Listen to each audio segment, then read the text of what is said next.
Hi, welcome back guys. This is your friend, Lettuce Head Fanfics. Back with amazing fanfiction.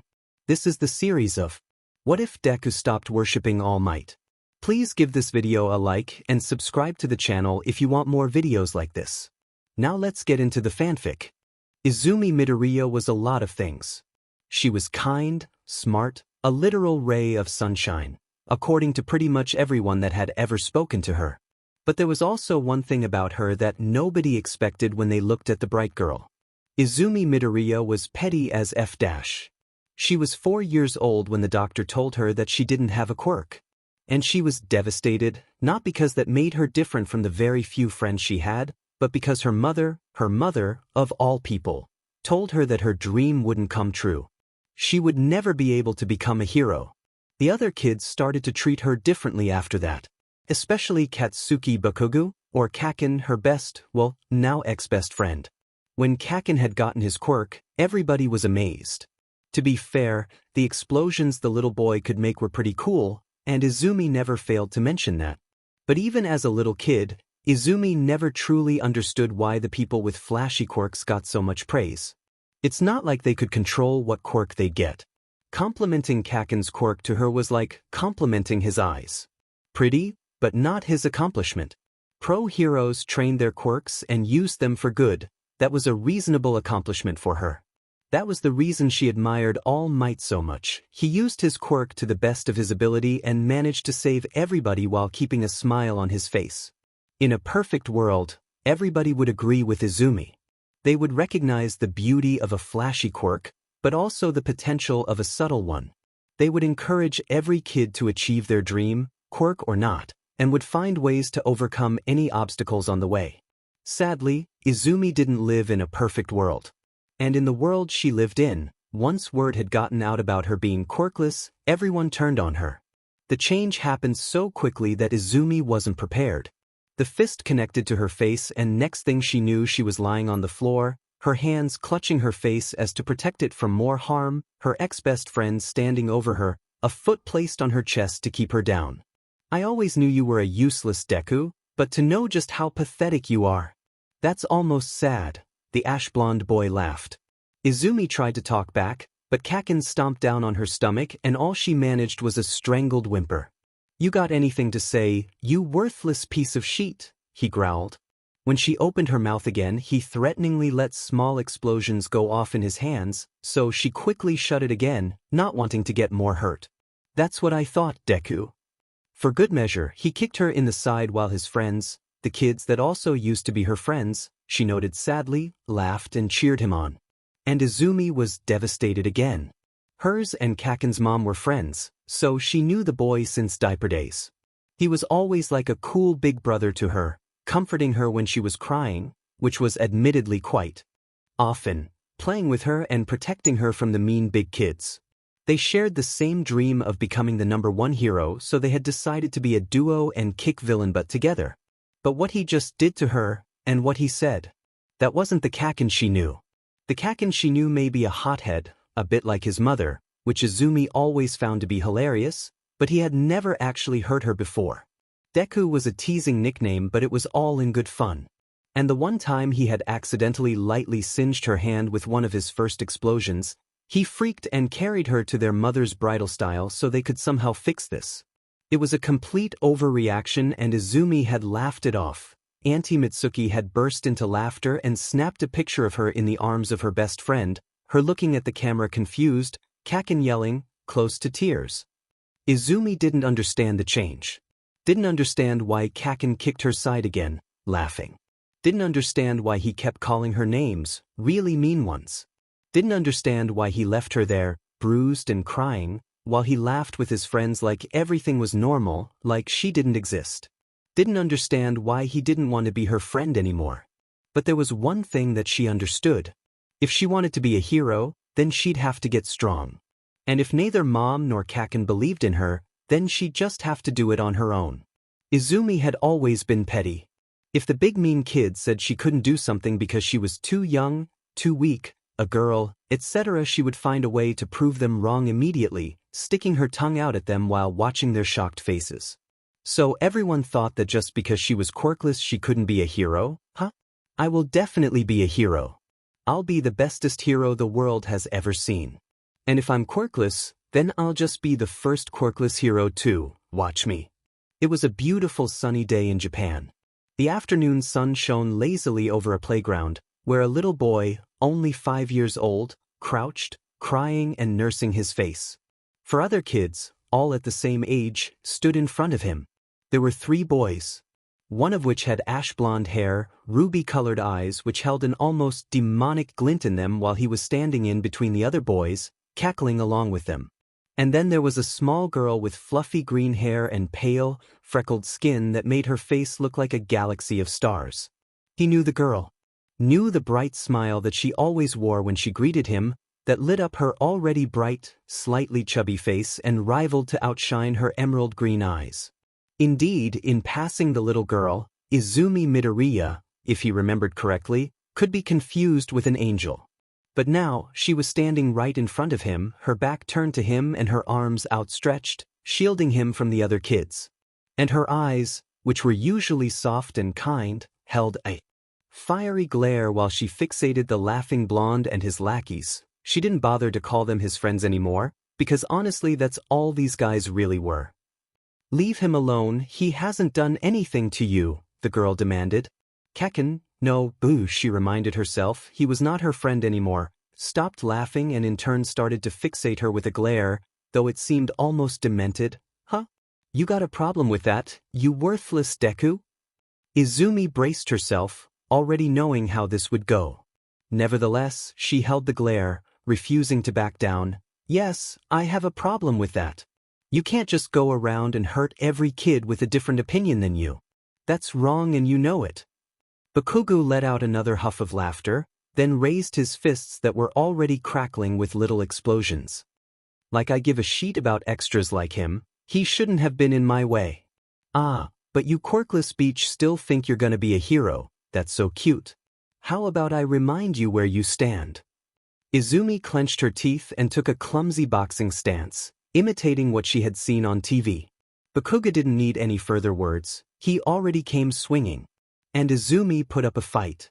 She put up a good fight, managing to dodge a few of his attacks which only seemed to enrage the hot-headed blonde more. But she didn't know how to fight. Not really. Izumi fought back to the best of her abilities, but it was in vain. In a matter of minutes, she was the one on the ground, battered, singed and bruised, sobbing while Bakugo and his lackeys picked up their laughter, kicked her a couple more times before leaving, now bored. The boy she had tried to protect had run while the others were busy beating her up. At least he got away. Izumi was frustrated. She'd have to go back home covered in bruises again, meaning her mum would also cry again. She hated to see her mother cry. If only she wasn't this weak. She had thought about asking her mum about joining a karate class, but then she had found out why her mother always seemed so tired. They didn't have a lot of money and the woman had to work double, sometimes triple shifts to keep her little girl healthy. She wouldn't be able to join a class like that, not now at least. Izumi's wet eyes widened in realization, her bloody lips started to mumble while her mind started to go a mile a minute. Then she stopped abruptly, sat up and lightly smacked her cheeks twice to keep her from crying further. When she stood up, the fiery gaze had returned to her face, this time accompanied by pure determination. She had a plan. Izumi's plan was actually quite simple, but it required a huge amount of work. That wasn't a problem for the little greenette though, she enjoyed hard work, especially when it paid off. So, she got to work. Phase 1 of her plan started. First of all, she needed money. So she stopped using her allowance completely and began helping around her neighborhood. Walking pets? Going on grocery runs? Helping with the gardening? Izumi was there. Soon everybody knew how responsible she was, so as soon as she turned 9, parents would also let her babysit their toddlers. And every bit of money Izumi earned, she saved, collecting it in an old All Might themed, of course, lunchbox under her bed. Eventually, when she ran out of space for her cash, her mom helped her create a bank account to store everything. Of course Inko was slightly concerned about why her little baby would need all that money, but Izumi was her girl. She trusted her girl and would do anything to make her happy. Along with her work, she also thought about school. Everybody knew that if you really want to be a hero, you gotta go to UA. It was the school for heroes, the best thing ever. Which is why the school was almost impossible to get into. But Izumi had her mind set on going there, so she studied. She was already pretty good in school, but she studied even harder, knowing that only the best was good enough for UA. But school-related things weren't the only things she studied. She started keeping track of every hero she could somehow find information on. She watched hero fights on the news, made time to scour the internet about any facts she could get her hands on, read reports, etc. And every bit of useful info she wrote down. Izumi filled countless notebooks with her new knowledge. Not only about the hero's quirk and usage, but also the person, their fighting style, and her thoughts about them. To an outsider, she just appeared to be a huge fangirl, and admittedly, to an extent, that was true. She was fascinated with heroes after all. But she also wrote down what she saw or could assume to be the hero's weaknesses. Everything they lacked, she kept on a list. She didn't have any ill intentions with that, not at all. But as it turned out, pretty much every big hero on the news had one special weakness. They relied on their quirk too much. Yeah, sure, why figure out any tactics or care about collateral damage if you can just burn everything to the ground? Looking at you, Endeavor. Man, Izumi did not like that hero. Why learn to fight properly if you can just shoot all your problems away? Heroes in the spotlight tended to end fights quickly while solely relying on their strength. On their quirk. Therefore, if Izumi knew what quirk she was up against, she could, with the right training, stop her opponent from using it or even use it against him. Maybe, if she started to really observe everything, she could find a way of figuring quirks out. Condition herself to analyze the quirks around her. So that's what Izumi did. She started to pay attention to every little detail about both heroes and the people around her, still filling her notebooks religiously. And with that, she started noticing things, little similarities. Like the way her new neighbor always fixed his glasses with his palm, not his fingers. Just like her teacher. She thought that maybe his quirk had something to do with his fingertips. When she asked him, he was surprised but explained that she was right. He could send out little shocks of electricity with his fingertips and learned the hard way how that affected his metal glasses.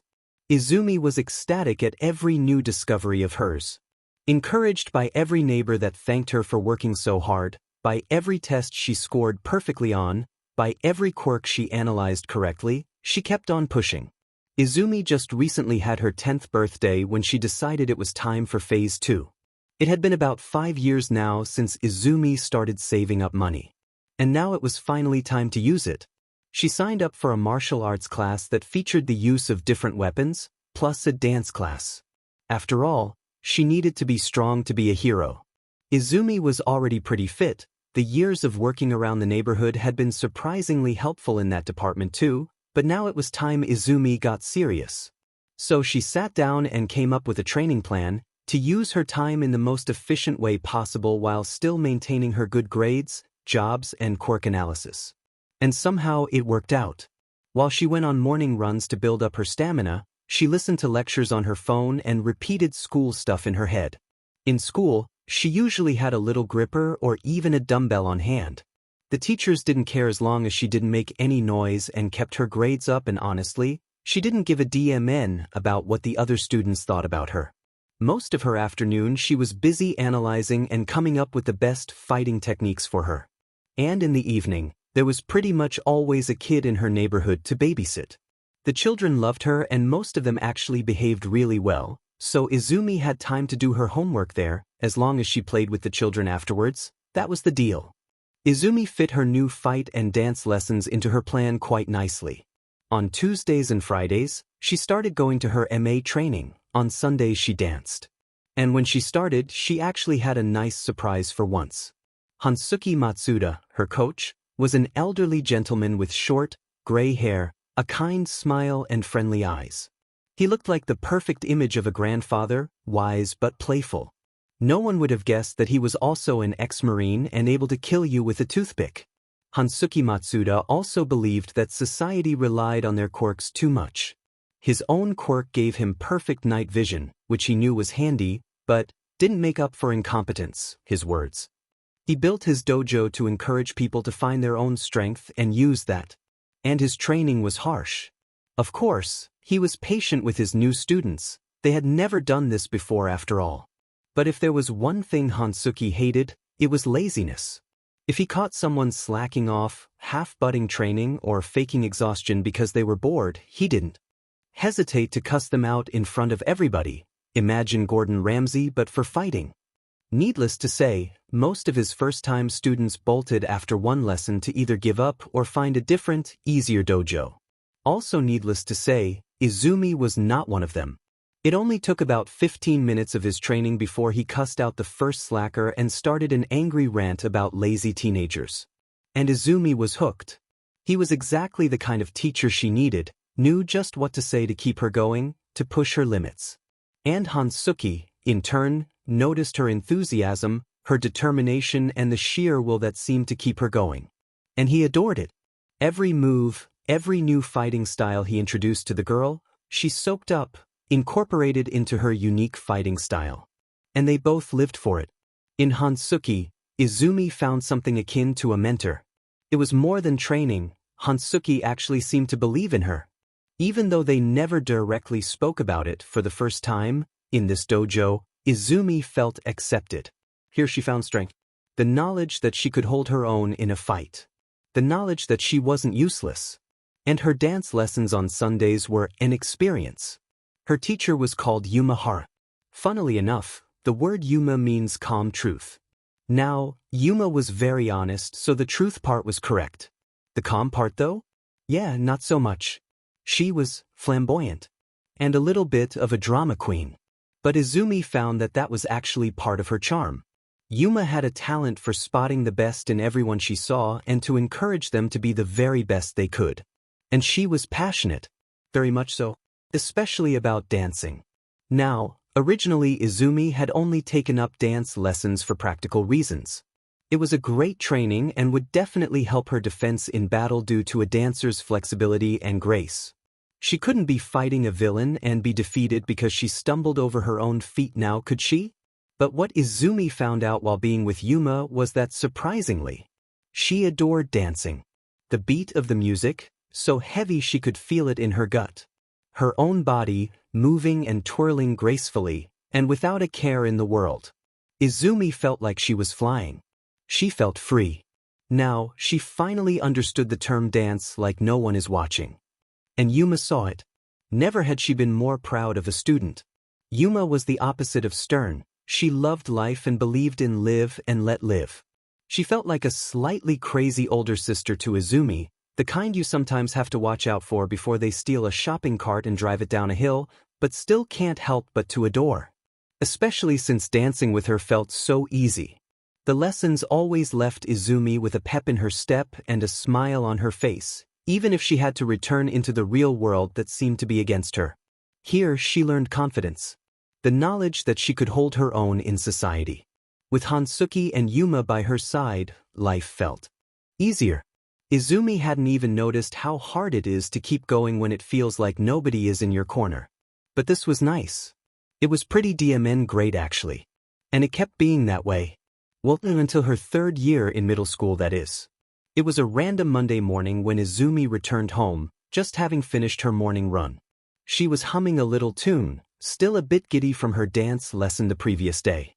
When she walked through the living room on her way to the shower, she saw her mother sitting there, a conflicted look on her face. "Mom?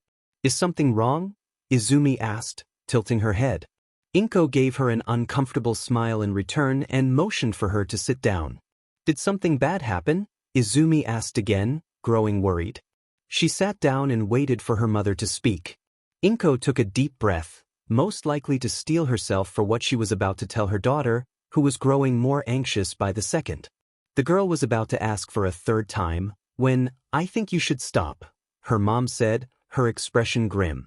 "Stop what?" Inko gave her daughter a pained smile. "Stop training. I know what you're trying to do. I know you still want to be a hero, but you can't be one." Izumi's throat went dry and her eyes widened as her mother continued. "Whether you like it or not, you don't have a quirk. You're a wonderful girl and I love you so very much, but you won't stand in a fight. Please, just give up. While Mom, thanks for the vote of confidence. Izumi looked to the floor, her eyes covered by her green bangs. Her hands formed fists. My dash. Izumi, please. Her mother's expression turned almost desperate. I know you don't want to hear this. I know this is your dream, but it's not possible dash. Yes it is, Izumi returned, her eyes starting to tear up. It is possible for me. I am strong and I can do this. It is all I ever wanted. Why can't you support that? The pained expression on her mother's face returned, and after a few moments of her breathing heavily, it turned final. Izumi, please know that I am only doing this because I love you and want what is best for you. I'm cutting both your fighting and your dancing lessons. Izumi froze. It felt like she had been punched in the gut. What? You can't dash. I can and I will. I am your mother and I'm taking you out of those classes. Clearly they're no good for you.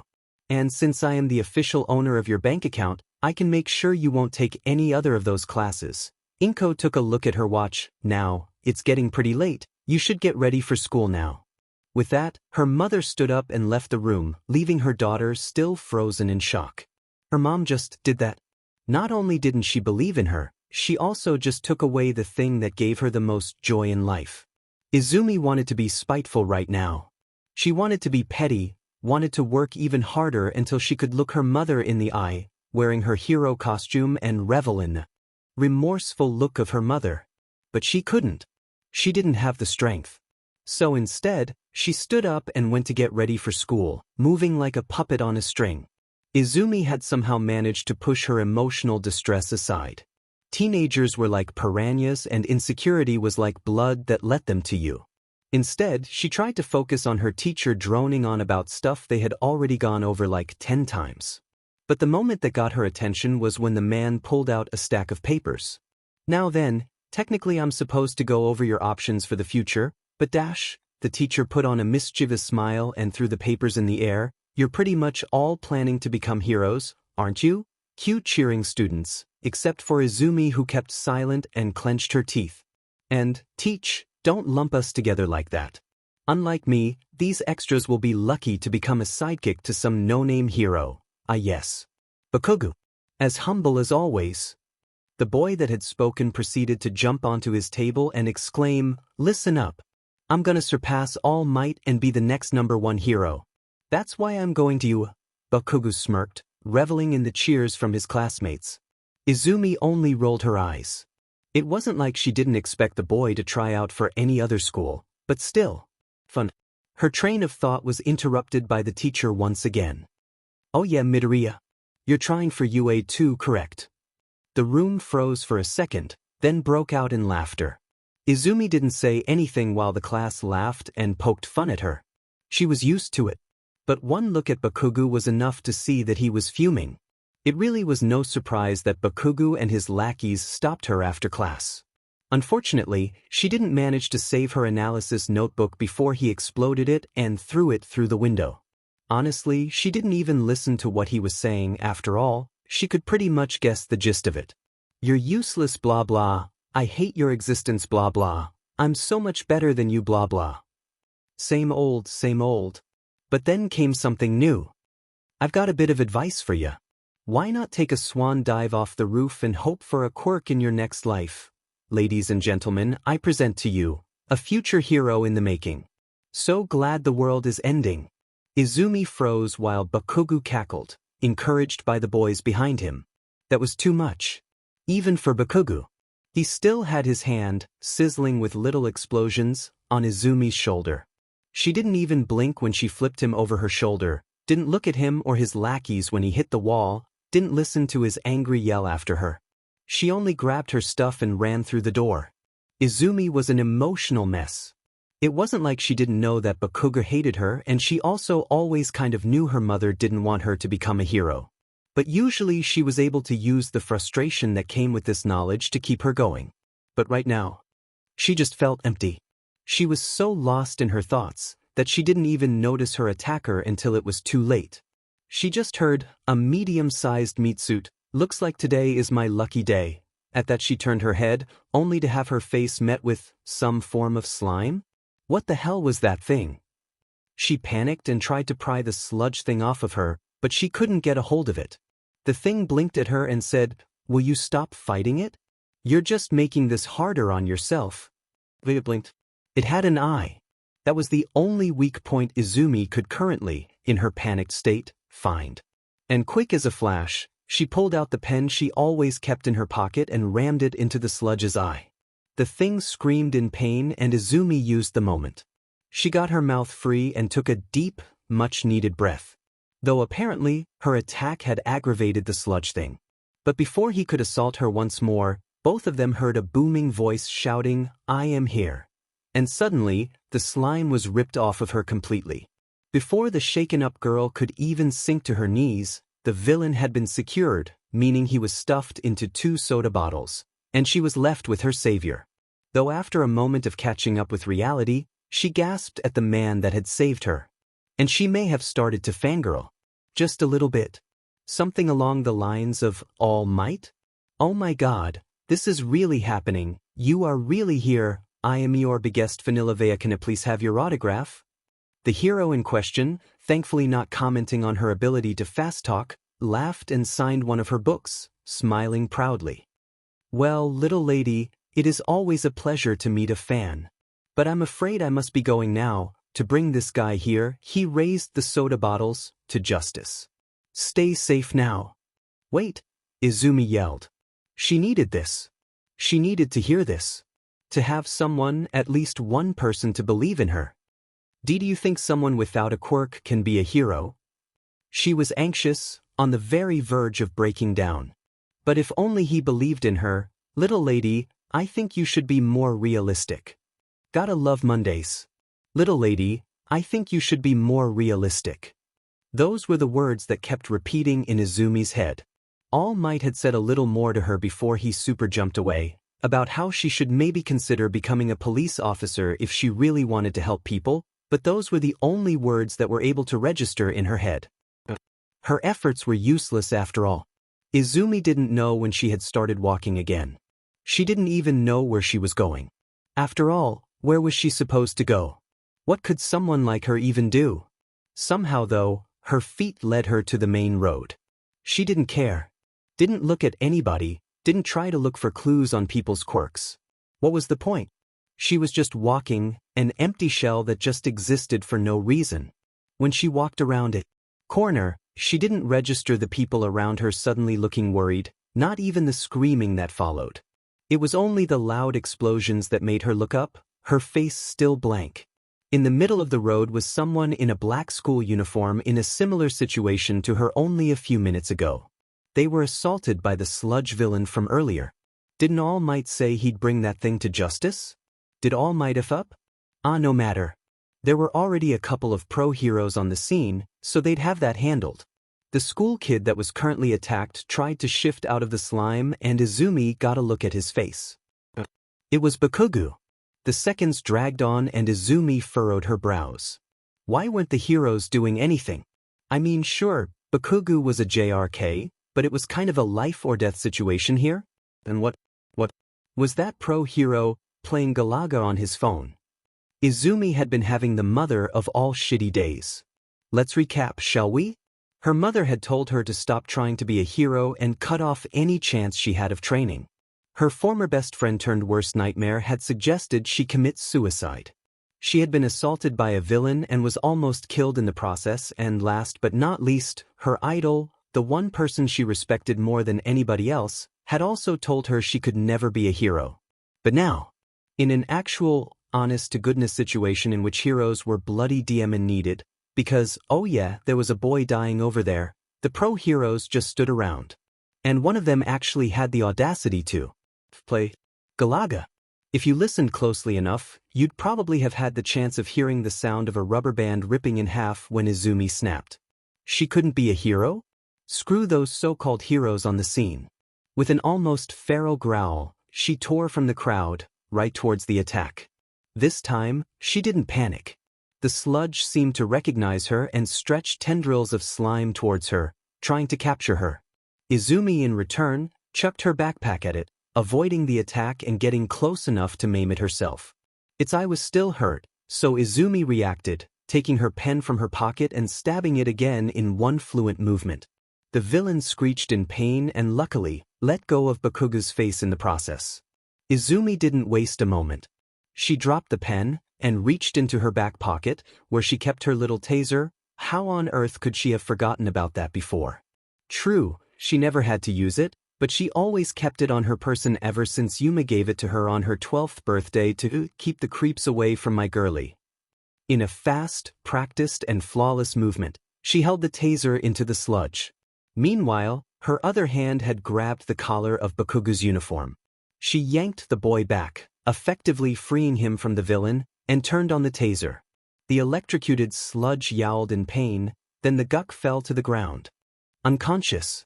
It took a little while before Izumi came down from her adrenaline rush.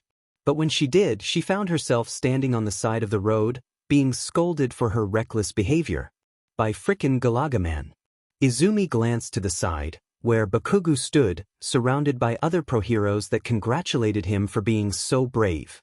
The heroes were just standing there, acting like they had done anything. Oh hell no. Izumi glared at Galagaman.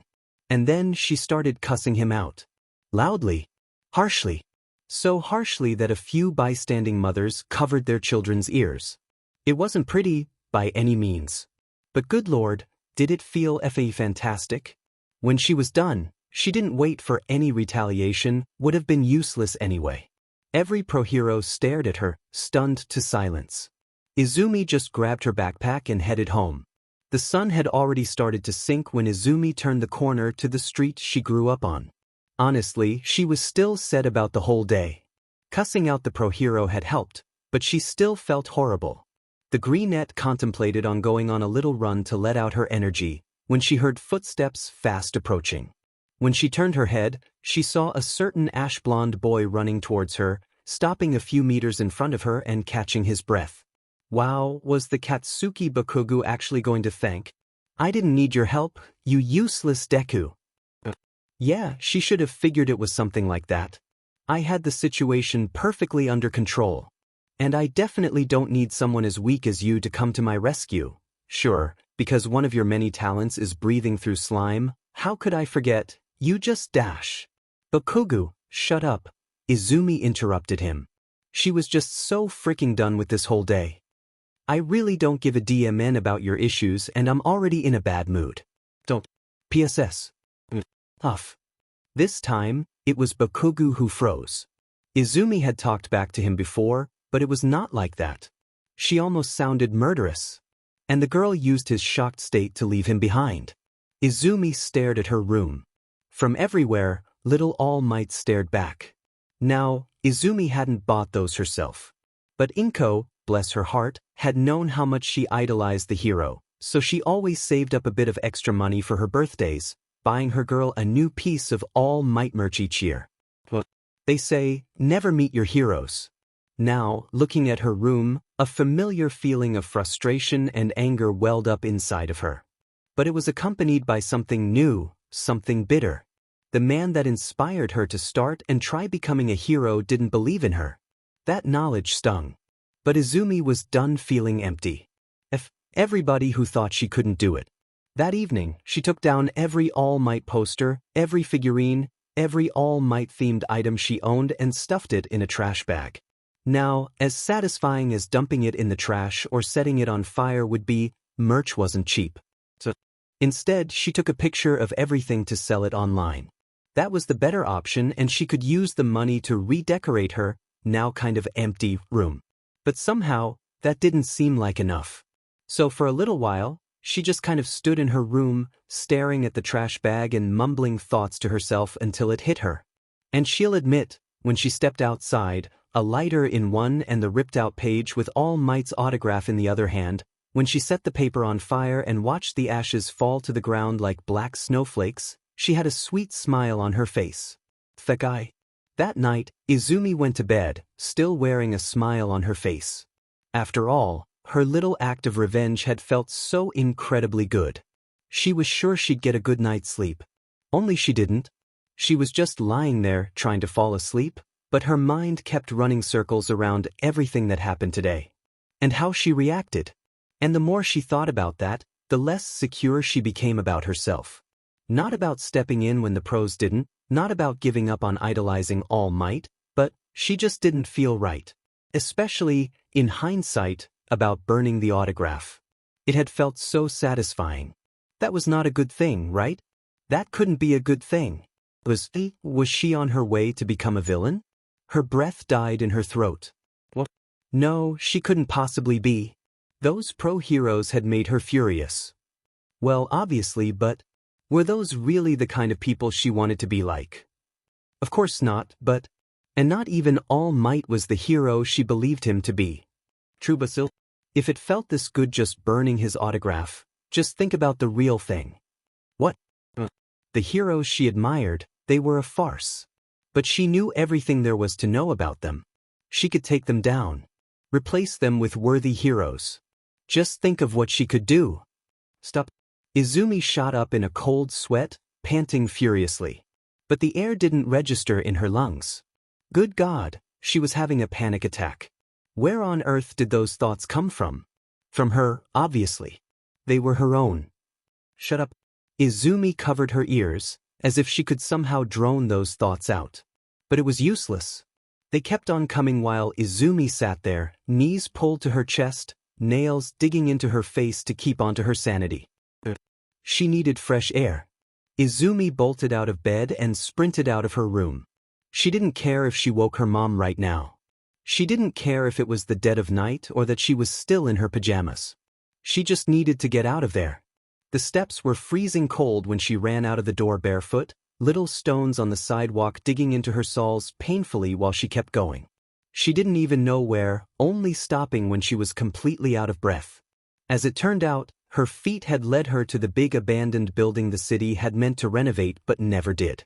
No one had been there for. Well, no one but Izumi.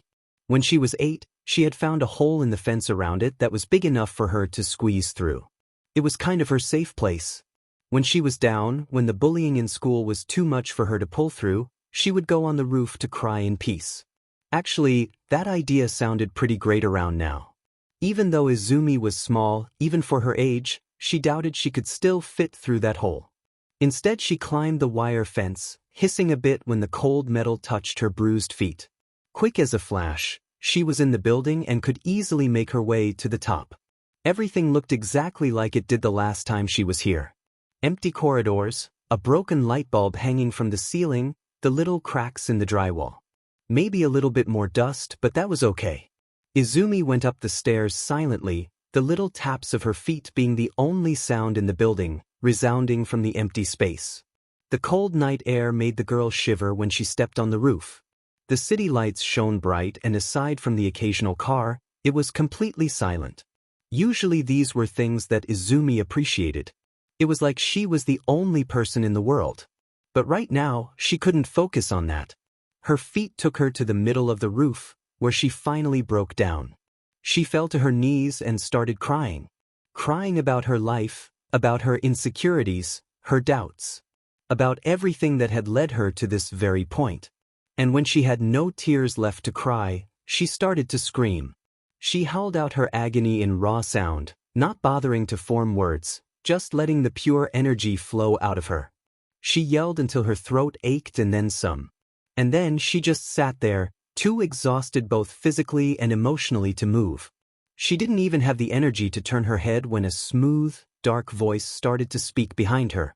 I'm not going to ask if you're okay because it's obvious that you're not. But would you like to tell me what's going on? Izumi didn't actually think she'd be able to form words of any kind right now. But when she heard the rustling of clothing, hearing the owner of the voice sit down behind her and seemingly offer her silent comfort, it was like the dam inside her broke all over again. She told that person everything. From her dreams of becoming a hero, to the bullying she had to endure, to everything that happened today and to her fears of becoming a villain. The voice never once interrupted her to comment, only hummed thoughtfully a few times to assure her they were still listening. She rasped out everything as tired as she was. And it felt good, getting everything off her chest. But the fear remained. After all, she was the one who had those thoughts. And she told the stranger as much. Or rather, she tried to. She only managed to say, And I'm still scared, before she had to break off into a painful coughing fit, her throat screaming at her to give it a rip. Before she could try to speak again, she heard the rustling of clothes again, before something fell into her lap. A juice pouch. She let out something that could be considered a low chuckle and rasped out a "thank you," before taking it and starting to drink, ignoring her mother's voice screaming in her head never to take anything from strangers. It was strawberry flavored. Izumi hated strawberry. Not the actual berries, those tasted really nice, but strawberry-flavored anything was always some overly sweet chemical mess of bleh. Nevertheless, she felt parched. Her eyes were dry and stinging, her throat hurt in a way she never felt before. The strawberry juice soothed both aches, so she drank it greedily. The owner of the voice waited patiently, still sitting behind her. After she downed the pouch, she just kind of sat there for a moment, before continuing in a soft voice. "I'm so scared of becoming a villain." The voice behind her hummed once again. "Why are you so scared of that?" Izumi didn't even think before answering, "Because they're bad." She knew that was a childish answer, and the person behind her seemed to think so too. That is what every child learns. But why do you think they're bad? This time, Izumi had to pause for a moment before answering. Because they hurt people. Another thoughtful hum from the other. And heroes hurt them. Does that make heroes bad? No pause from Izumi, no. Villains attack and mostly even kill innocent people. Heroes just try to stop that. Do you want to hurt innocent people? Of course not, Then why are you so scared of becoming a villain? Izumi paused again, then sunk her head down. Those thoughts I had earlier, I told you about them. You did, the voice answered. You're that girl from the news today, aren't you? The one that saved the blonde boy and then started swearing at Heatwave. Izumi nodded silently. I don't blame you for the frustration. To be honest with you, Heatwave always was a douchebag. Maybe you'll be glad to hear that the Hero Association fired him about half an hour later. This time, it was Izumi who hummed. So Galagaman got what he deserved. He was a newcomer who thought fame was everything. And today, he was seen playing something on his phone while that student was attacked. That was apparently the final straw. Honestly, I'm glad he's gone. Izumi looked up again, when a hand softly landed on her head. I can tell that you're a good kid. The fact that the very thought of you becoming a villain got this reaction out of you is proof enough for me. You started wanting to be a hero for the right reasons and you detest heroes who only want fame or money. I think you'd make a better hero than a whole bunch of them I know. During this little speech, Izumi's eyes had grown wider and wider. She started shaking again and her eyes refilled with tears. Before the first tear started to run down her cheeks, however, she was pulled into the person's lean chest. It was admittedly an awkward hug. Both of them were still sitting, one of the stranger's hands was still in her hair, while the other was wrapped half around her shoulders, half around her neck. Honestly, it felt like a weak attempt at a chokehold. Nevertheless, Izumi had never felt happier. This person believed in her. Believed she could be a hero, a good one even. For the first time in this entire conversation, she looked at the other. The person who was currently trying to hug her comfortingly was a scruffy-looking, lean man dressed completely in black. His untamed black hair was sprawled across the long, gray scarf he wore around his neck. And on his head sat the only splash of color in the ensemble. A pair of yellow goggles. Oh boy. She had just ranted to underground hero Eraserhead. On the upside, at least that meant the juice she drank probably wasn't poisoned. If he noticed her stupor, he didn't show it or maybe thought it was because of the attempted affection. If you'd really rather stop trying to be a hero now, nobody would judge you. But I, for one, think you can do it. Don't let them get to you, kid. This time, a few stray tears really started to roll down her face. But they were happy ones. He said it again. He believed in her. Izumi made an attempt to answer, but before she could form any words, loud crashes started to sound from a few streets over. Both of their heads shot over, alarmed by the noise. He sighed and ruffled her hair, before standing up. Looks like that's my cue. Just think about what I said, problem child. Problem child? But he had said that with such a fond grin that she couldn't help but smile. Giving her one last look, the underground hero jumped off the roof, using his scarf as a grappling hook to swing from lamppost to lamppost like Spider-Man. Izumi needed a couple more moments to collect herself, then she smiled. A hero. She could do it. She wasn't the only one who believed in her dreams. As she stood up, suddenly she heard a cluttering sound and looked to the ground. The empty juice pouch in her lap had fallen to the ground. Carefully, she picked it up and looked at the cartoony logo of a laughing cat holding a strawberry. Who knew? As it turned out, strawberry was her favorite flavor after all. After that more than eventful night, Izumi was more determined than ever before. She could still become a hero and she would still definitely go to UA. All she needed was a new plan. And it looked like she had enough time to come up with said plan, considering her mother had grounded her for a week for scaring the ever-living daylights out of her running out of the apartment that night. So she went back to planning. Actually, her new idea was quite simple. If she wasn't allowed to be taught anymore, she'd just have to teach herself then. The internet was a wonderful thing after all. She could also dance or do yoga in her room.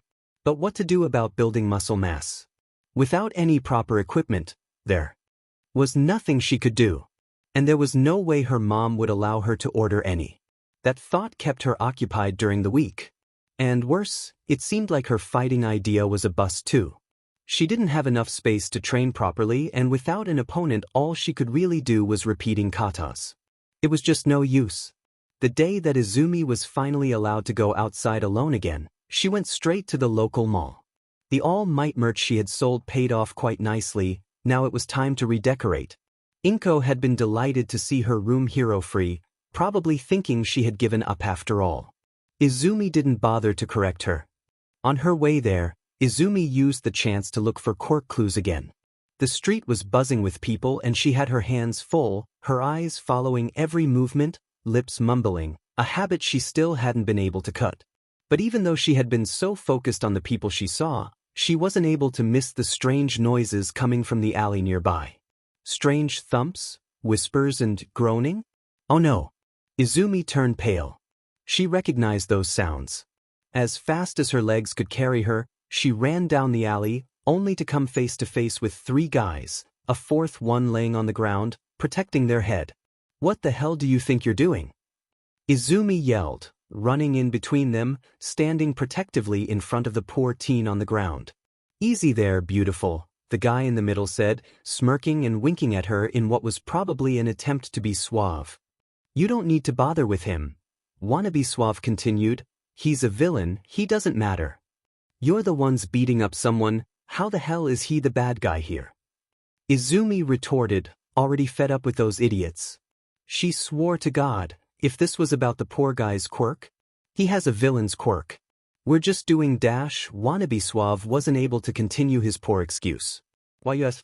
Because Izumi had knocked him off his feet. Literally. She punched him square in the face and sent him crashing into the alley wall. Anybody else care to spout some bullshit? She asked the other two, fist raised and still fuming. The boys actually started shaking. Izumi may have laughed if she wasn't so sad right now. Mumbling excuses, the boys grabbed the third one and bolted down the alley. As quick as her anger had come, it passed again. Her first priority right now was making sure the bruised teen on the ground was all right. She crouched down in front of him, speaking softly as if not to spook him. Hey there. Can you stand? She looked him over while he slowly raised his head, meeting her gaze. In front of her was a teen who looked about her age. His school uniform was tattered in places, a dark bruise blossomed on his right cheek. Other than that and some minor bruises, she couldn't make out any severe injury. Thank God. But the boy just looked so tired. His wild purple hair looked like it hadn't been brushed in weeks, and the dark bags under his eyes spoke for themselves. Understandable. This was most likely not the first time something like this had happened. Teenagers were the worst.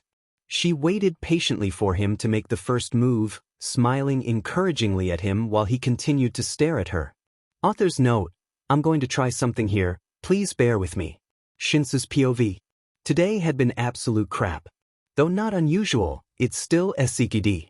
He could handle the whispers at school, the girls moving out of his way uncomfortably, even some of the teachers sneering. He didn't like it, but he was used to it. And he had even been a little bit excited about today. The cat cafe at the mall had finally opened and he had meant to check it out. Only he didn't get to. Because of freaking course, Kusuo Yaro, his main tormentor, and his group of dumbass had pulled him off of the street for a little talk. Yeah. Kusuo had a wind quirk which he used to pin him to the wall while his underlings proceeded to beat him up. Why did he put up with it? Oh yeah, because no one believed the villain kid. Hell, after his quirk manifested, even his parents stopped talking to him.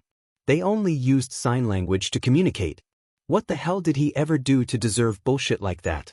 That was the question he repeated in his head as he fell to the dirty ground, protecting his head from more trauma. He heard someone running towards him. Oh great, another one joins the group. But then, what the hell do you think you're doing? The voice of a girl yelled, suddenly very close to him. The beating had stopped. But he knew it was coming again, especially when Kusuo started going on about him being a villain. A punch sounded and Shinso needed a moment to realize he hadn't been the target.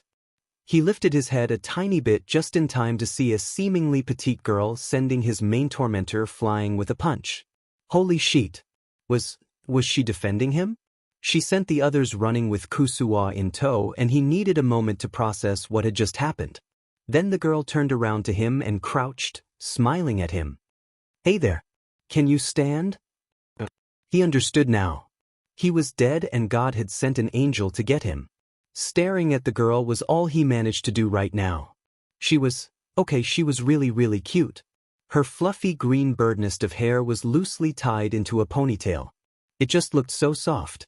Her eyes shone like emeralds. They were not just pretty, they looked at him with kindness and worry.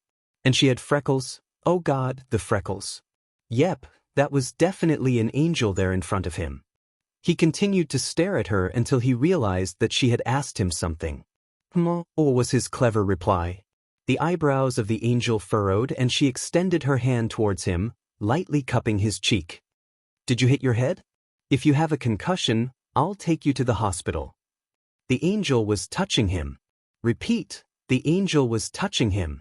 But the word hospital quickly brought him out of his stupor. No, I'm fine. Thank you for your help. You didn't need to do that, he managed to say, only to see the girl almost pouting at his last sentence. Oh God, how was it possible for one person to be this cute? That was so unfair.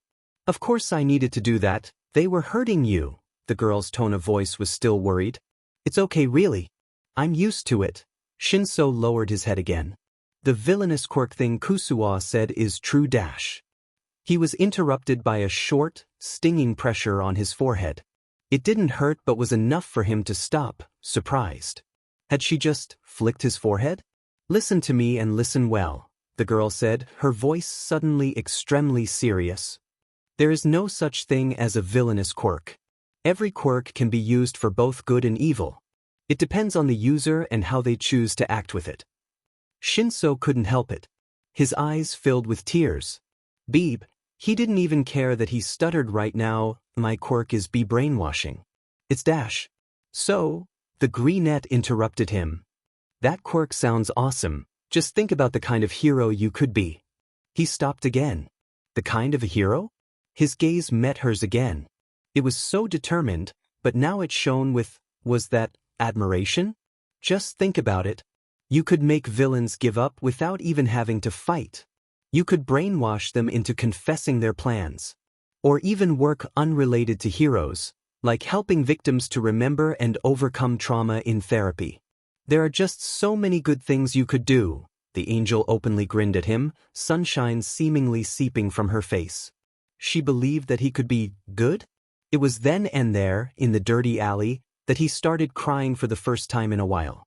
And the strange girl that had given him so much, probably without even knowing it, sat there with him, taking him into her arms. In this very moment he made a vow to himself. He would protect this girl with his life. Back to normal POV. Izumi was furious while she held the purple-haired boy in her arms. Between sobs, he told her everything. About his quirk, about his classmates, even how his parents were scared of him. Oh, if she ever met these people, she would throw hands. But right now, she needed to assure this boy that everything would turn out all right. When she told him that he could be a hero, that had seemed to help, so she continued to come up with ideas on how his quirk could be used for hero work, even starting to come up with silly hero names for him. Those seemed to make the boy laugh. When he had calmed down, the two of them kept sitting and hugging there for a while. Not to her surprise, the poor boy was probably touch-starved beyond anything. So, when they finally got up, both mentioning that they had wanted to go to the mall, they kept their hands intertwined. Hitoshi Shinso, as the boy's name turned out to be, didn't only look tired, his entire persona fit to that. It was usually pretty calm, seemingly just observing everything in his own time. This came as quite a contrast to Izumi's bubbly personality, but as it turned out, the two balanced each other out quite well. Plus, he could match her sarcasm perfectly. And he had snark. The two teens clicked together like puzzle pieces. And even though they had barely met, they told each other everything about their respectively shitty lives and the bullying. And there, sitting in the cat cafe, a Siamese cat on Shinsu's lap and a calico nestled in Izumi's hair, they made a pinky promise. As much as Shinso had rolled his eyes at that, they were gonna train, get into UA together, become heroes and tell everyone else to SCK it. It had been a couple of days since Izumi and Hitoshi had met. And ever since that fateful moment, they had spent pretty much every waking moment with each other. As it turned out, the boy also longed to get into UA's hero class, but he didn't really have any fighting experience. So Izumi took it upon herself to teach him what she knew, and they trained and sparred with each other every day. And although he jokingly complained about just being her human punching bag, Izumi knew he was secretly just as happy as she was to have found a friend. Also, her hunch about him being touch-starved was correct. And Izumi was delighted to give her friend every bit of attention he craved, be it holding hands while walking, a huge amount of cuddles, and undoubtedly his favorite, running her hands through his hair while he laid in her lap. The first time that happened was completely by chance. They had just been sitting on the couch at Izumi's, watching TV together, when he fell asleep and his head accidentally landed in her lap. Izumi thought it was adorable. He reminded her of a gigantic cat, so she didn't even think when she started petting him softly. When he awoke, he actually started crying because it felt so nice. Needless to say, Izumi started doing it a lot afterwards. But, as nice as spending time just snuggling her best friend was, Izumi still was a ball of energy. That energy had to be spent somehow, which leads us to the following situation. Toshi, we're going to clean this beach. We're going to do what now? The tired purplet? Is that a word? I'm going to pretend that it is, stared at his friend dumbfounded. In front of them was Dagoba Beach, once a beautiful spot, but these days it resembled a garbage dump. A nasty one. And it was too late. She already had that determined look in her eyes, the one she also had when she made him pinky promise to be a hero with her. There was no escaping that look. Trust me, it will be great, she exclaimed excitedly.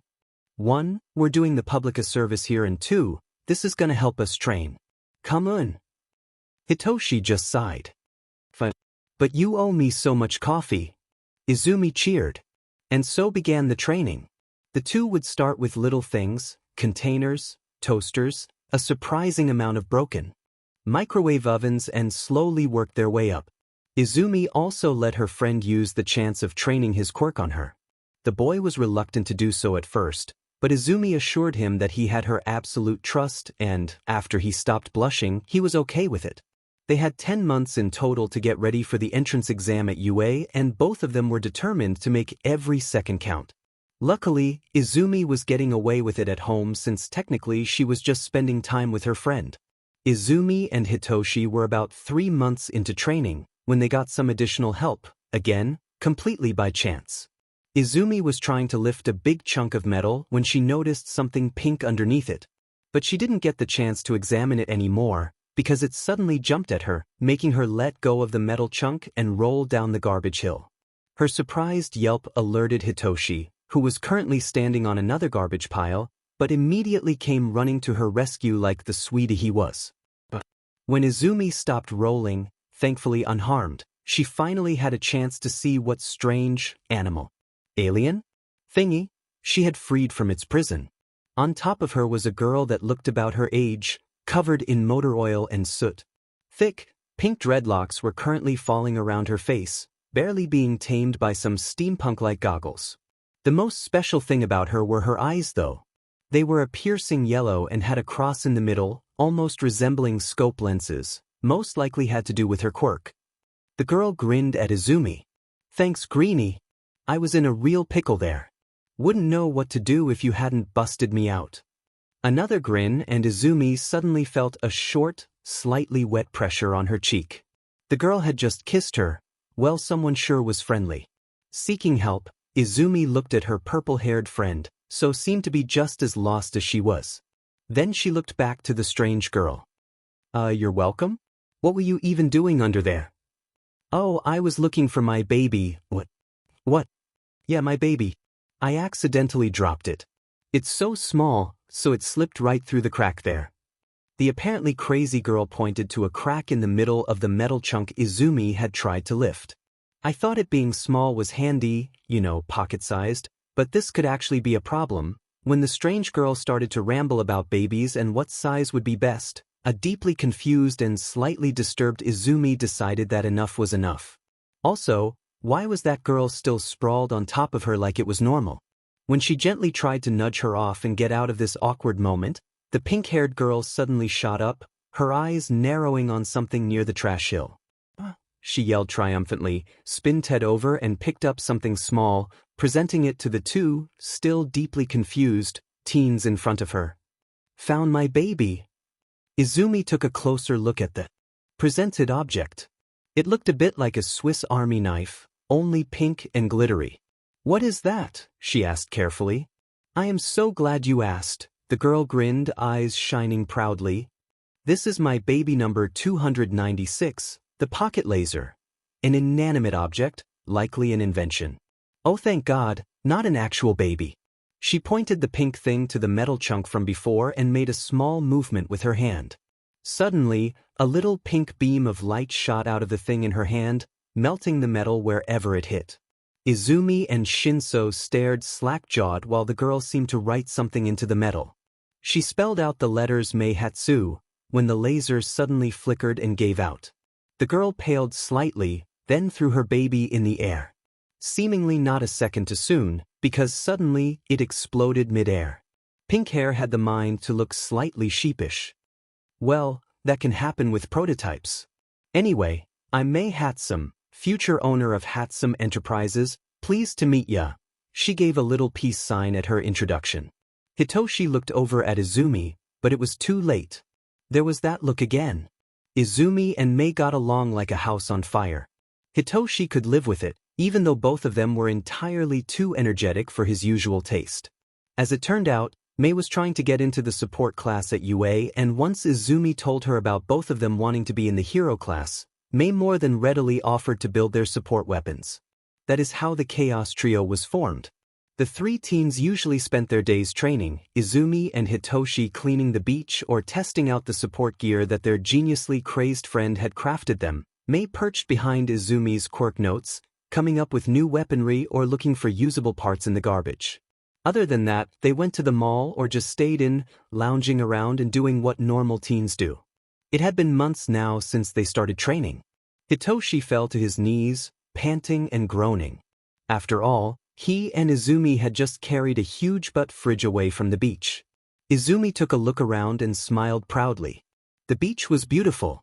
Not a single piece of garbage littered the ground. The evening sun tinted the horizon orange while the waves gently crashed. They had actually done it. The girl looked over at her friends and grinned. Mei returned her grin. Hitoshi took a moment to look at her, then gave a slight smirk. It was time to go to UA. Izumi was a heavy sleeper. That didn't really come to a surprise to anyone, since she tended to use up an ungodly amount of energy during the day. Therefore, when she fell into bed, she pretty much always passed right out. But with the beginning of a new day, she was always jumping right out of bed even before her alarm clock, beaming with energy. So imagine her surprise when she awoke to the sound of someone hammering against her door like the world was ending. Barely awake, she managed to raise her head when she heard the door open, only for a certain someone to take a running leap at her, startling the poor girl out of her groggy state. "Morning, Greenie. Did you sleep well?" A certain pink-haired bestie of hers greeted her, grinning, only inches away from her face. A snort was heard from the door. "Don't kill her yet, May, we have stuff to do." Holy crap. She took a second look towards the door. "The sleepy kitten is up before me?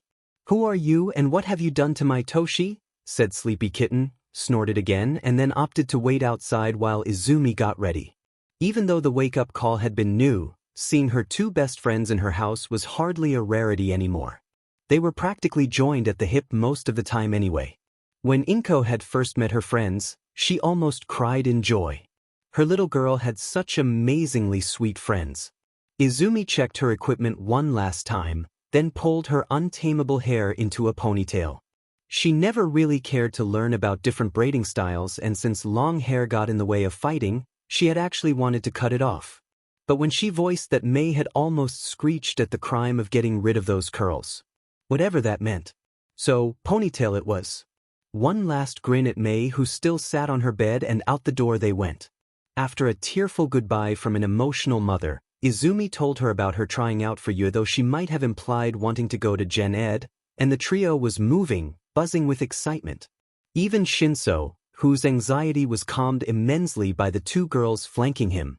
Time skipped to school. They had just went up a massive flight of stairs along with hundreds of other hopeful maybe soon-to-be students when they saw it. UA was gigantic. Izumi took a moment to take in the impressive building when she heard a yelp.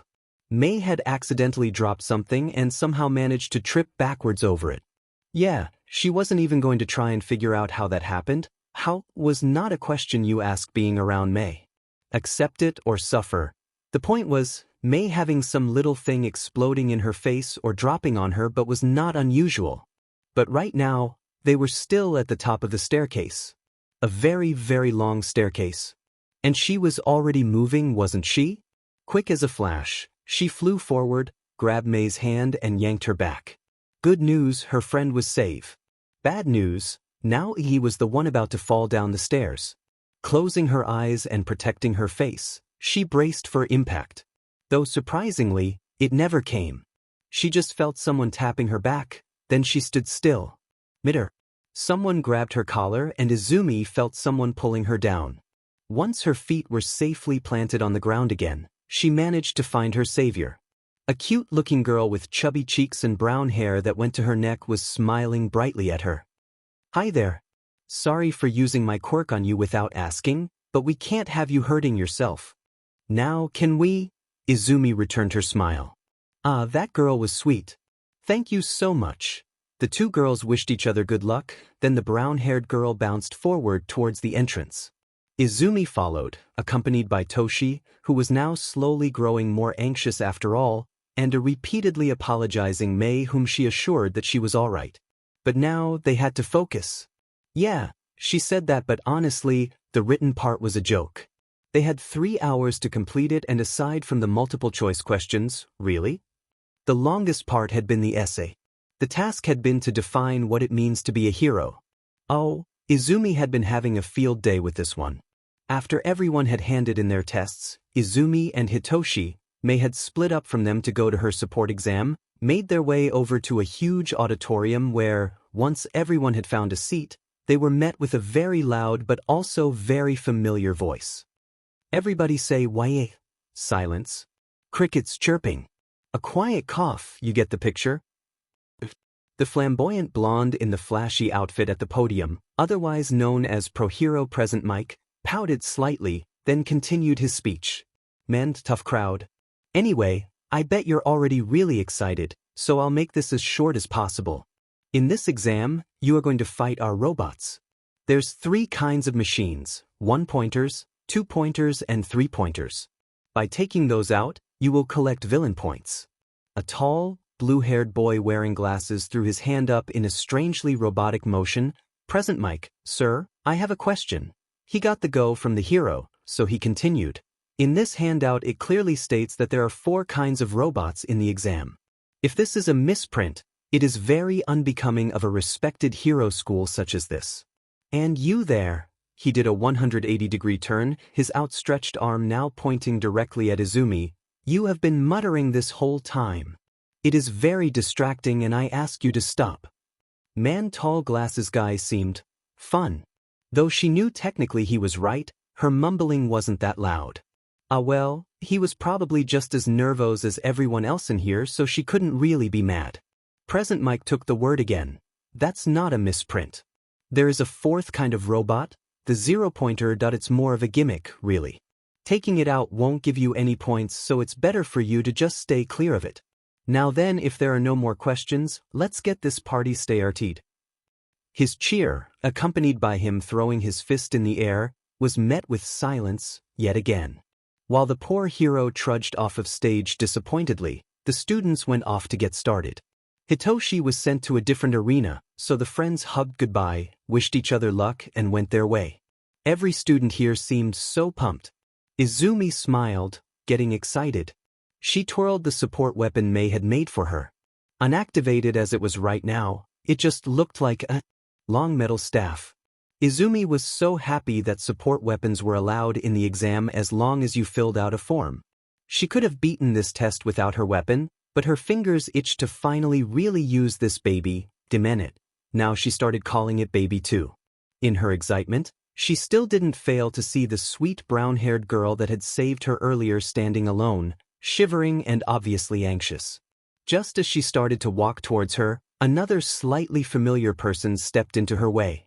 She looked up and had her eyes met with an accusing glare. "Excuse me, but that student there is obviously trying to concentrate. Going over to distract her is very unbecoming of an aspiring hero. Glasses guy, that's it." She gave him a harsh glare in return.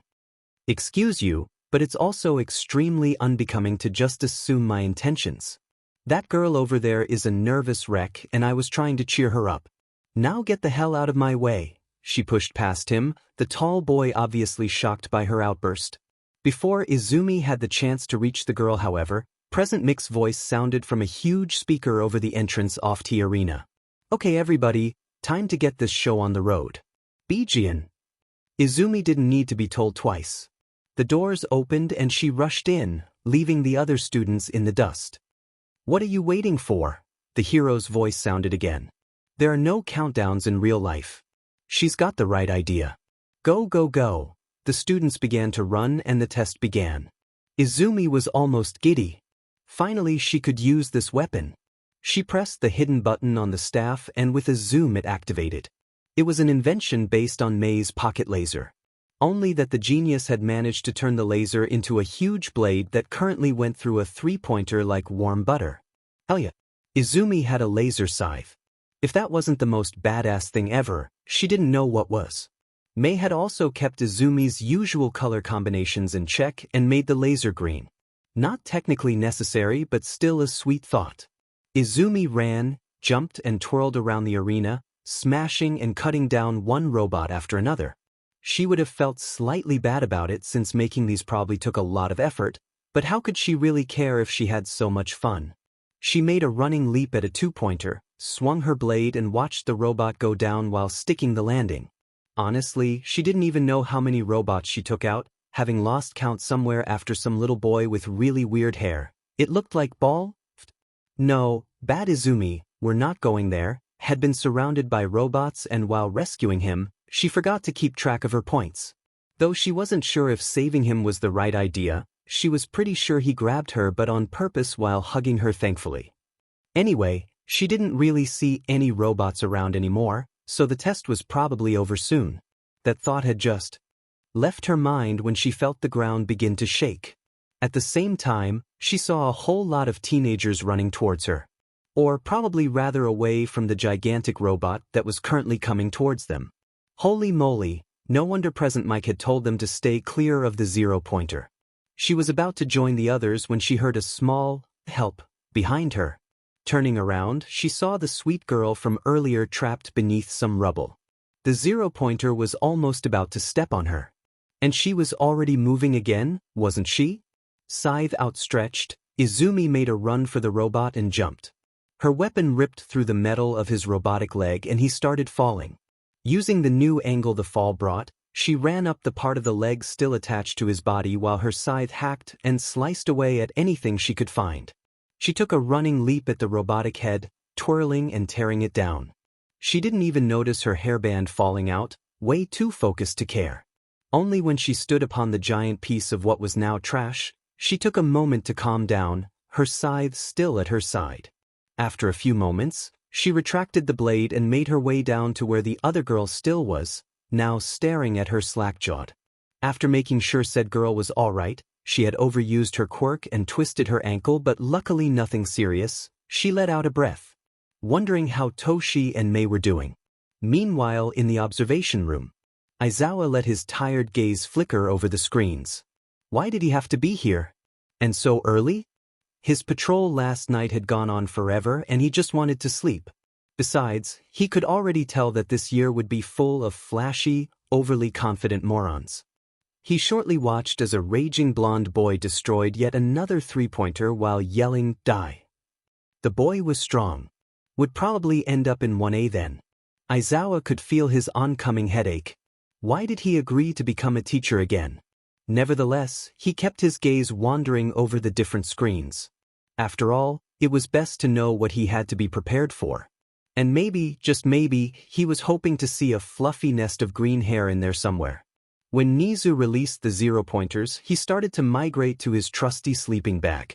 The zero-pointers meant it was basically over anyways. Altoug he was a bit disappointed.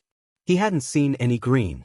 His consciousness had just started to slip away when he suddenly heard numerous gasps. Everyone's attention was on one screen. Alarmed, he looked over and his eyes widened. He saw green. The zero-pointer was scrap metal and standing on it like a warrior on the bodies of his enemies, a glowing scythe in hand, hair softly blowing in the wind to complete the picture, stood a familiar girl with fluffy, green hair. His lips curled into a smile. Maybe this year wouldn't be so bad after all. Revenge is a bad thing. That was every kid learned from their parents, right? Revenge is bad. You think other people have wronged you? Be nice about it and talk to them. Tell them how what they did made you feel. They probably hadn't considered that. They're sorry, and after that has been cleared up you can be friends and work together to make sure nothing like that happens again. A sweet thought, isn't it? That was the speech her mother had given Izumi the first time someone had been mean to her when she was 3. Back then she had listened to her mother. Tried to make the big boy give her All Might action figure back. All he did was push her to the ground. It was Kaken who had saved her that day, who made the bully go away. Back when they were still best friends. Little Izumi had been confused that day. The boy hadn't been sorry. He didn't care about her feelings at all. But her mother had said he would? It didn't make sense to her at all. But when it turned out that she was quirkless, nobody had cared about her feelings either. So her mom had been wrong. Izumi was out of bed before her alarm had rung yet again. Buzzing with energy, fresh as a daisy, she sprinted to the mailbox, just like the past few days. Flipping through the mail eagerly, suddenly she stopped. It was finally here. She got dressed in record time and was out the door before her mother even had a chance to ask what on earth was going on. Okay, maybe she was a little hyper today. The look of a barely concealed urge to murder her Hitoshi had on his face after he finally opened the door, which may or may not have something to do with the fact that she pretty much assaulted his doorbell and screamed her head off for him to wake up, was probably proof enough. But even that look vanished when he finally figured out what she was trying to tell him. After that, she had never seen him move so fast even in their training sessions. Toshi had a letter too. The friends ran down the streets like they were chased by demons, only for them to turn the corner and run straight into another person. A very excited person. A very excited Mei in fact, who was holding a letter and had been on her way to them. The trio sat down in a little quiet cafe they frequented to. The excitement was still there, but now it was mixed with anticipation and a hint of nervousness. This was it, this was the big moment. But the hesitation was still there. Was if it hadn't been enough? Izumi took a deep breath. No need to be nervous. You got this. Just like ripping of a band-aid. So she ripped. A small cluttering sound was heard when a little disc fell out of the envelope. Picking it up curiously, Izumi almost squeaked when a blue light started to shine from it and a voice sounded. I am here. As a hologram. Oh, that guy. She resisted the urge to roll her eyes as Hollow Might continued. Dear student, I'd like to inform you that I will be joining the ranks of the UA teachers. That being said, let's see how you did on your exam. Shall we? First of all, I'd like to congratulate on passing the written part with flying colors. I have been informed that even Principal Nizu was quite taken with your essay. Principal Nizu? As in smartest being on the planet? Well, not bad. Now to your practical exam. You have gained 64 villain points in battle.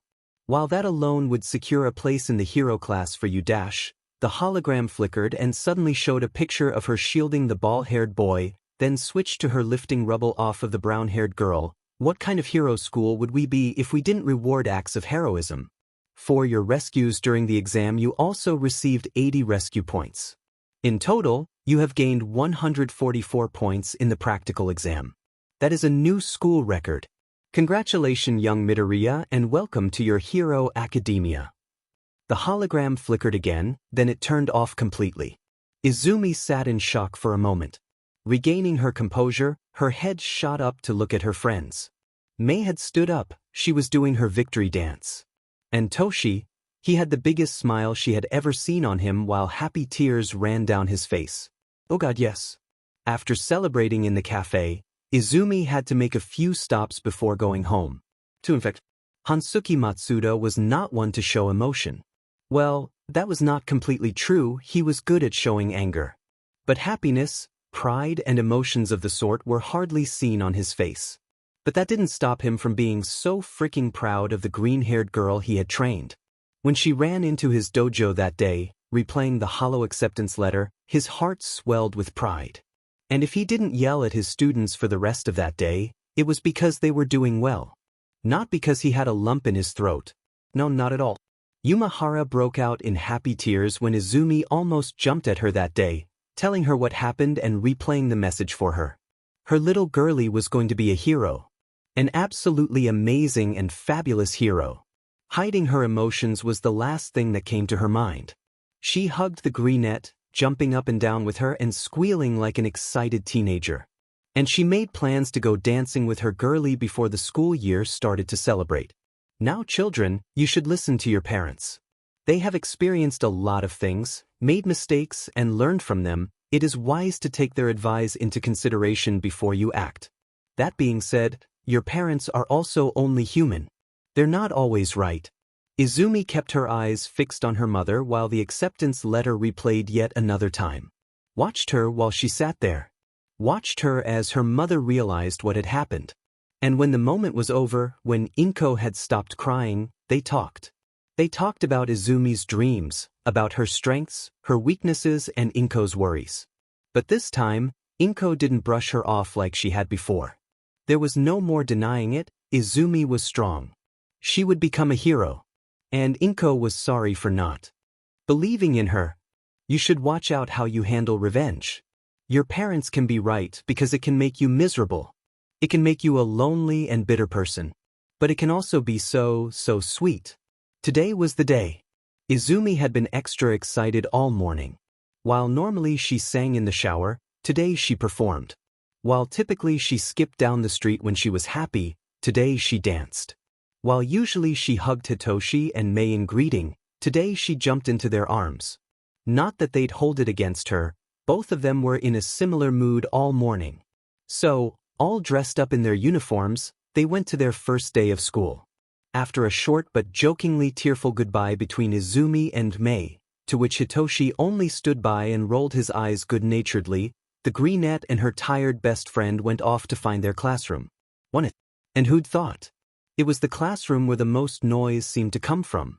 Taking a deep breath, Izumi opened the door and walked in, only to be met with two people yelling at one another. You're trying to tell me what to do, glasses? He was here. A freaking course. In it, a very loud, very familiar ash-blonde boy was in the middle of raging at another familiar face, the tall blue-haired boy from the entrance exam, which seemed exasperated by the blonde's audacity to put his feet on the table. Jesus, if he reacted this much to Bakugo's calm behavior, heaven knows what happens if he sees the boy go mad. Izumi stopped looking at the duo and instead went to find her table on the plan. She came here to learn after all.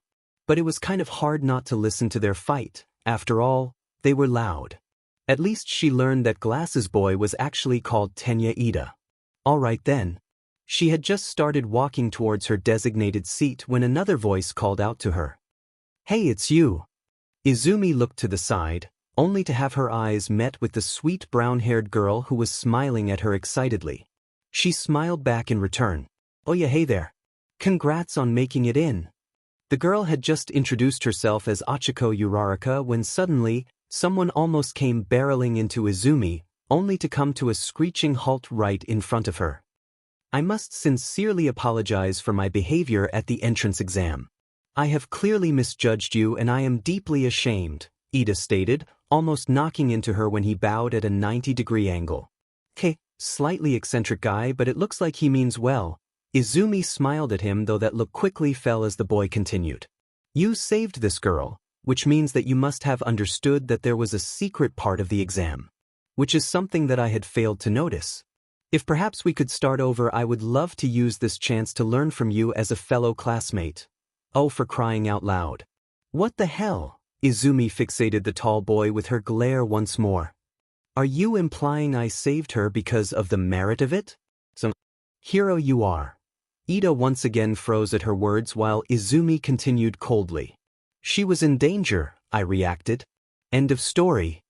Rolling her eyes, she shoved past the boy, Hitoshi at her side when another student had seemed to notice her. Deku. Bakugo bellowed, jumping out of his seat and storming towards her. Hello Bakugo. Izumi greeted calmly, nodding once. What the F are you doing here, you useless piece of dash? He didn't get any further. The whole class seemed to freeze. They just stared in shock. Even Izumi stared at the boy with the wild purple hair that had just sucker-punched her bully in the face, knocking him into the closest table. A pretty girl with long, black hair tied into a ponytail was the first to regain her ability to speak. What on earth do you think you're doing? She asked in genuine shock. Toshi just shrugged and smirked a little, just finally repaying a favor. Bakugo, who was seemingly able to snap out his stupor, went to start what was probably a colorfully worded reply, when the attention of the class shifted. It was now on the yellow caterpillar-like creature that was laying near the teacher's desk. Some students actually flinched when it suddenly started to speak. It took you all 4 minutes to notice me. This will not do. Hold on. Izumi knew that voice. That wasn't, no, it couldn't be. But it was. The caterpillar creature stood up and turned out to be a certain scruffy-looking man. His still unkempt black hair was tousled as the yellow monstrosity of a sleeping bag slid off his shoulders. My name is Shoyuta Aizawa and I'm going to be your homeroom teacher from now on. Now, there's a gym uniform for you at your designated seats. Change and meet me outside. Anyone who doesn't show up within 15 minutes is expelled. That got the students going. Izumi and Hitoshi went to grab their stuff, only for the boy to be stopped by their new teacher. Not you. You're going to stay a minute.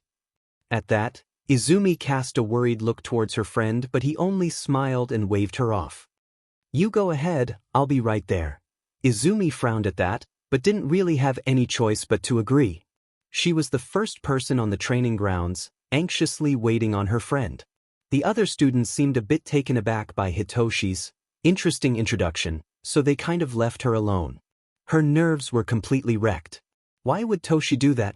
Yeah, okay, technically she understood why he did that. She had told him about Bakugo and their shitty past, but still. They had worked so incredibly hard to get into hero class. How could he jeopardize all oft-hat within the first 5 minutes? Izumi didn't even realize she had started to mumble again until suddenly a hand wrapped around hers. Startled, she looked up and was, thank the heavens, met with the dark purple eyes of her best friend. Quickly making sure everything was fine, as it turned out, after a short explanation from him, their teacher surprisingly had let him off. With a harsh warning, they refocused their attention on Aizawa, who told them they would be having a Quirk assessment test. After silencing the loudly talking class with a glare, the teacher beckoned Bakugo towards a chalk circle on the ground. Katsuki Bakugo, right? What was your best throw in middle school? 65 meters. came the boy's reply. Aizawa hummed at that and threw him a softball. Try doing it with your quirk then. And he did. He used the force of an explosion to swing his arm forward, yelling, "Die!" as the ball flew, because of course he would. Jesus Christ. Without a word, Aizawa held up a little device that read 700 meters. Bakugo just smirked. "Oh, this is gonna be fun," a pink-skinned girl cheered. Their teacher's eyebrows shot up at that. Fun, huh? How about that then? The student with the lowest score is going to be expelled. How's that for fun? The air seemed to change as the class realized what the man had just said. Some looked determined, others scared. Some even eyed their classmates as if to assess the potential threat they posed. Izumi was one of the determined ones. She didn't get this far only to be immediately thrown out again. Oh hell no. She could do this. Turned out she really could. And she even had the time to take mental notes about her classmates. Some of their quirks were fascinating. There was an invisible girl, a black-haired boy that could shoot some sort of tape out of his elbows, a bird-headed boy that even had some sort of shadow creature under control. God, this was so cool. Izumi kicked butt with her performance. Where others made creative use off their quirks, she had years of training. She flew past her opponents on the track and in swimming, used her unactivated scythe like a baseball bat on her softball throw, and on Toshi's, she had a good laugh about that once he let her out of the mind control, and bent completely in half on the flexibility test. Dancing definitely paid off. In the end, she was second on the scoreboard. The only person above her was the pretty ponytail girl from before, Momo Yaoyorozu, as she had learned. She couldn't even be mad about that. That girl could pull a motorbike and a cannon from her body. That was awesome. Silently mumbling about her scores, contemplating on how she could improve herself, Izumi barely had time to dodge the exploding fist aimed at her face. Not so much the screeched insults that were thrown at her. "You cheating beach," Bakugo yelled, raising his other fist to throw another punch. "You shouldn't even be here, you useless waste of space." Before the raging blonde could utter another word, the crackling of his fists suddenly stopped completely. And before he even had the chance to look confused, he was encased in gray fabric that wound around both his fists and his mouth like a snake. He was pulled towards their teacher. Their extremely set-off-looking teacher, who was glaring at him intensely with red glowing eyes. "I'm going to say this one time and one time only. There will be no bullying in this class. Pull a stunt like that again and you're expelled. Are we clear?" Being muzzled by the scarf, all Bakugo could do was nod. He was released and kept quiet, but not before shooting Izumi another furious look. "That goes for everyone," Aizawa yelled, his attention going back to the entire class. As for the last place, some students shot pitying looks over to where the invisible girl, Toru Hagakure, stood. The teacher pulled his face into a sheet-eating grin that was merely a logical ruse to ensue everyone would try their hardest. Sounds of shock and relief were heard from the class. Someone was saying something, but Izumi didn't really listen to that. The man had saved her again. Did he do that on purpose? Did he even remember her? No, probably not. Their meeting on that rooftop had been long ago and he saw her face for maybe a minute. She barely registered her classmates heading back to the changing rooms, too caught up in her thoughts. She only looked up when a hand landed in her hair. Her eyes widened at the familiar spark of the gesture. "Come on, problem child, you too," the dark, smooth voice behind her said. A little push to her back had her running towards her classmates, a gigantic smile on her face. He actually remembered.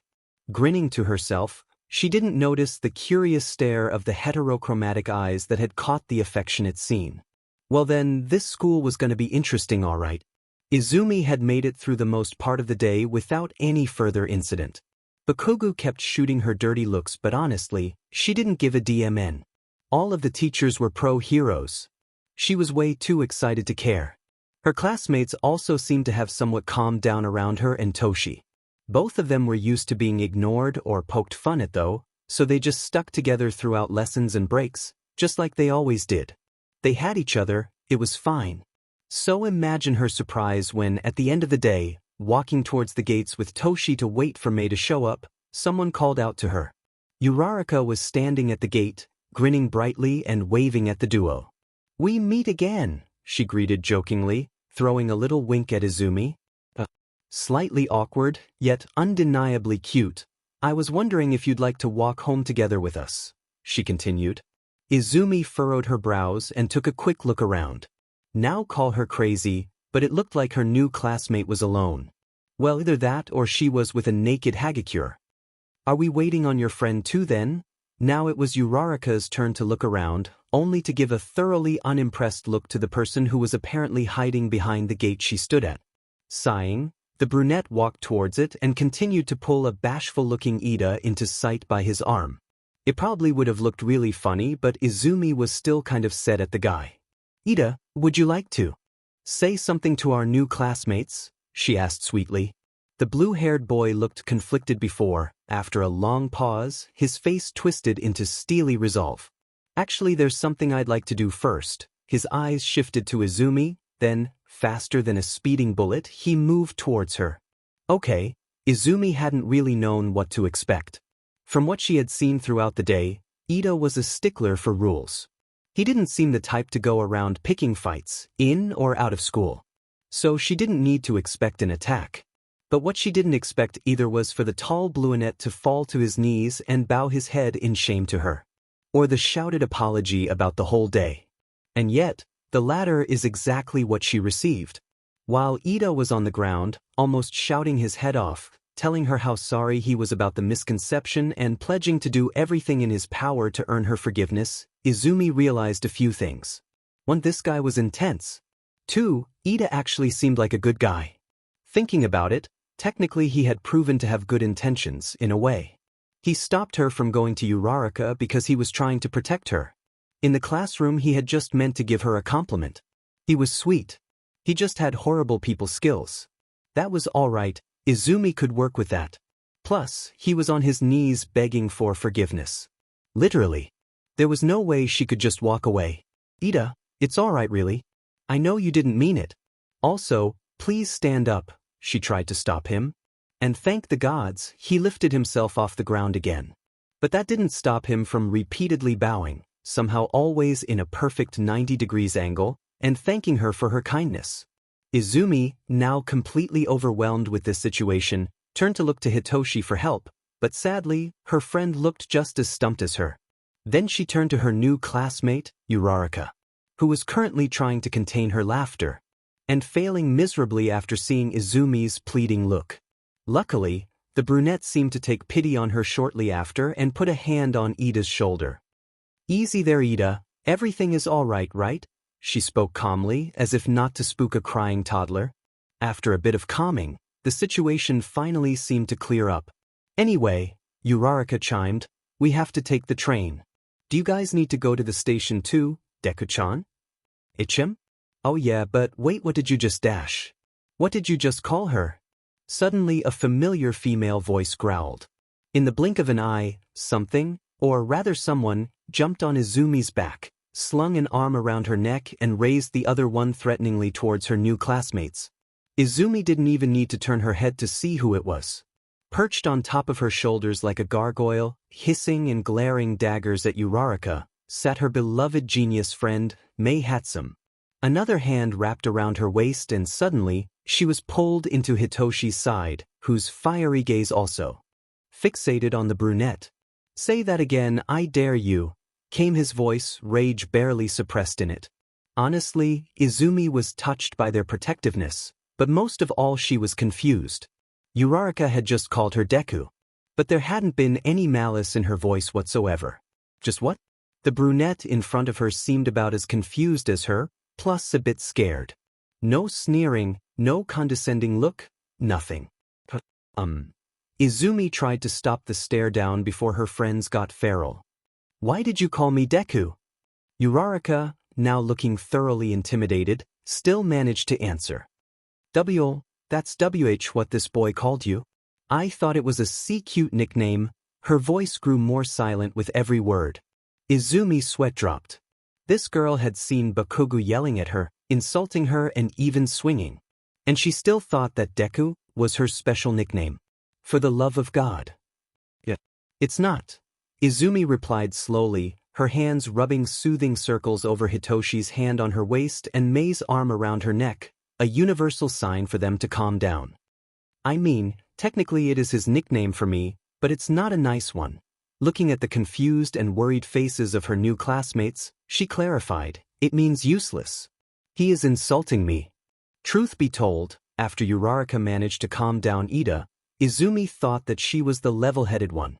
She didn't expect the brunette to start sobbing and sputtering out apologies. Well, looks like her new classmates were full of surprises. Don't ask how, but after a while, Izumi had finally managed to calm the situation again. Toshi and Mei still wouldn't budge from their respective positions and would also sometimes throw suspicious glares at Ida and Uraraka, but Izumi had stopped the girl from crying any further and Ida from short-circuiting. Turns out, the boy had absolutely no clue on how to handle crying girls. Who'd thought? And the group actually started to move towards the train station. Skip time. After parting from her new classmates at the station and her friends after the ride, Izumi kept thinking about the day. About everything that happened. It was actually kind of funny in a way. Nobody had asked. After the quirk assessment, no one had asked what her quirk was. Granted, there hadn't really been any time to talk, but still. Nobody had asked why Bakugo insulted her the way he did. Uraraka and Ida hadn't even asked why he had dubbed her useless. They seemed to just accept her. But they thought she had a quirk, didn't they? They went to hero class in a way it was implied. Uraraka and Ida seemed nice. Would they treat her differently if they knew? Probably. Almost everyone did. Izumi was absorbed in her thoughts, but not absorbed enough not to hear the male voice coming from the alley. Right? This doesn't have to get ugly, just hand over your money and we can all go home. The smirk in the voice was evident. Now, what did her mother always tell her? To stay away. From danger. Did Izumi ever listen to her? Absolutely not. The guy hadn't even finished his sentence before Izumi had bolted straight towards the alley, unactivated weapon at the ready. A small group of people were surrounding a tall person in a hoodie. Some of them had drawn knives. One big guy, the leader perhaps, had his quirk activated. His hand had taken on the form of a handgun, which he pointed threateningly at the person in the middle, grinning sadistically. Come on now, don't make us wait, big guy said. Same voice from earlier. The leader then. One more question. What would every non-underground hero ever do upon this sight? Answer. Loudly announce their arrival and demand the weapons to be put down. Very heroic. Also, very stupid. Izumi moved quickly, yet silently. No one had noticed her yet. Using the moment to her advance, she crept upon the big guy, swung her staff down from above and knocked down his arm. In his moment of surprise, she kept her momentum going and, lodging her staff between his legs, tripped him. She had him on the ground, hands bound with his own belt before any of his goons had a chance to react. When they finally did, they reacted violently. But, luckily for her, they had absolutely no idea what they were doing. Either they relied on their boss to handle everything while they just stood around or, for some reason, they were holding back on her. Looking at some of their stances, it was most likely the former. It honestly didn't take long for Izumi to send them crying for their mothers. Maybe she should stop them and report all of them to the police, but she figured that as long as she delivered the big guy it was fine. Izumi looked around the now mostly empty alley. The only people still there were her, the bound criminal and the guy in the hoodie. Which had yet to move. Were they all right? Frozen in fear maybe? The greenette took a step towards them but froze when they suddenly twisted their head towards her. He was intimidating. There were large purple scars that seemed to stretch over most of his face. Under his eyelids, over his chin, likely traveling down even further. Piercings shone in the dim, artificial light that radiated over from the street, seemingly stapling his face together. But that wasn't it. That wasn't what made her halt in her tracks. The reason for that were his eyes. The electric blue eyes that studied her curiously from underneath his dark bangs. The eyes that almost seemed to glow in the dark while he let his gaze wander, finally setting on her own stare. The eyes of a predator. Those punks were lucky she had set them running. This man emanated danger. Izumi couldn't look away. She stared like a deer in the headlights as the curiosity in the man's look turned into amusement. His gravelly chuckle sent cold shivers down her spine. Even more so his rough voice. "Heh, isn't it a bit late to be out all alone?" Slowly stalking towards her, he continued, "Who knows what lurks in the dark?" Every instinct in Izumi's body told her to run. Run fast. Run far. But she couldn't even move her legs. Stopping in front of her, the stranger leant down, his eyes never leaving hers. Smirking, he tipped her chin. "Thanks for the save, little Miss Hero." Izumi could finally will her body into moving again, shortly after the man had left. Letting out a breath she didn't realize she had been holding, she dragged the bound man out to the street. She shortly debated on bringing him to the police station but opted to just tie him to a lamppost, again with his belt. She taped a note saying, "Hi, I'm a mugger, please arrest me," to his chest and left for home. Only when she tried to unlock the front door did she realize she was trembling. Electric blue kept flashing through her head. She wasn't sure what happened. She had been in danger, that much was clear to her. Izumi cupped her right cheek. The cheek the stranger had kissed. She didn't expect that. Electric blue flashed through her head, again. Along with a gravelly chuckle, again. Minute, why was she still so out of it?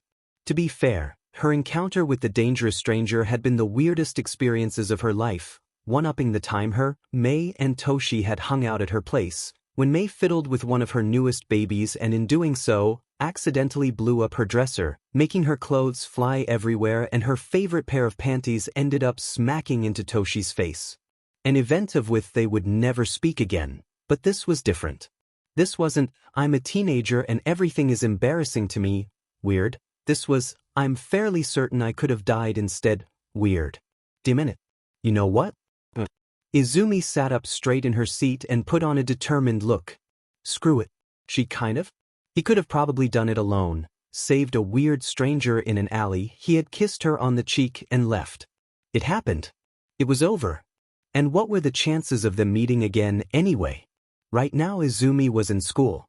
The school she had worked her butt off to be in, and she was not gonna get distracted it. If Hitoshi, who was sitting right beside her, had noticed her inner monologue, he didn't comment on it. And even if he had wanted, he didn't get the chance to do so, because suddenly and with a loud bang, the door was thrown open and a loud voice boomed through the classroom. "I am coming through the door like a normal person. Oh yeah. All Might was one of her teachers now. Great." On the other hand, being trained by the NR1 hero would most likely be a good thing, so she was just gonna have to SCK it up and deal with it.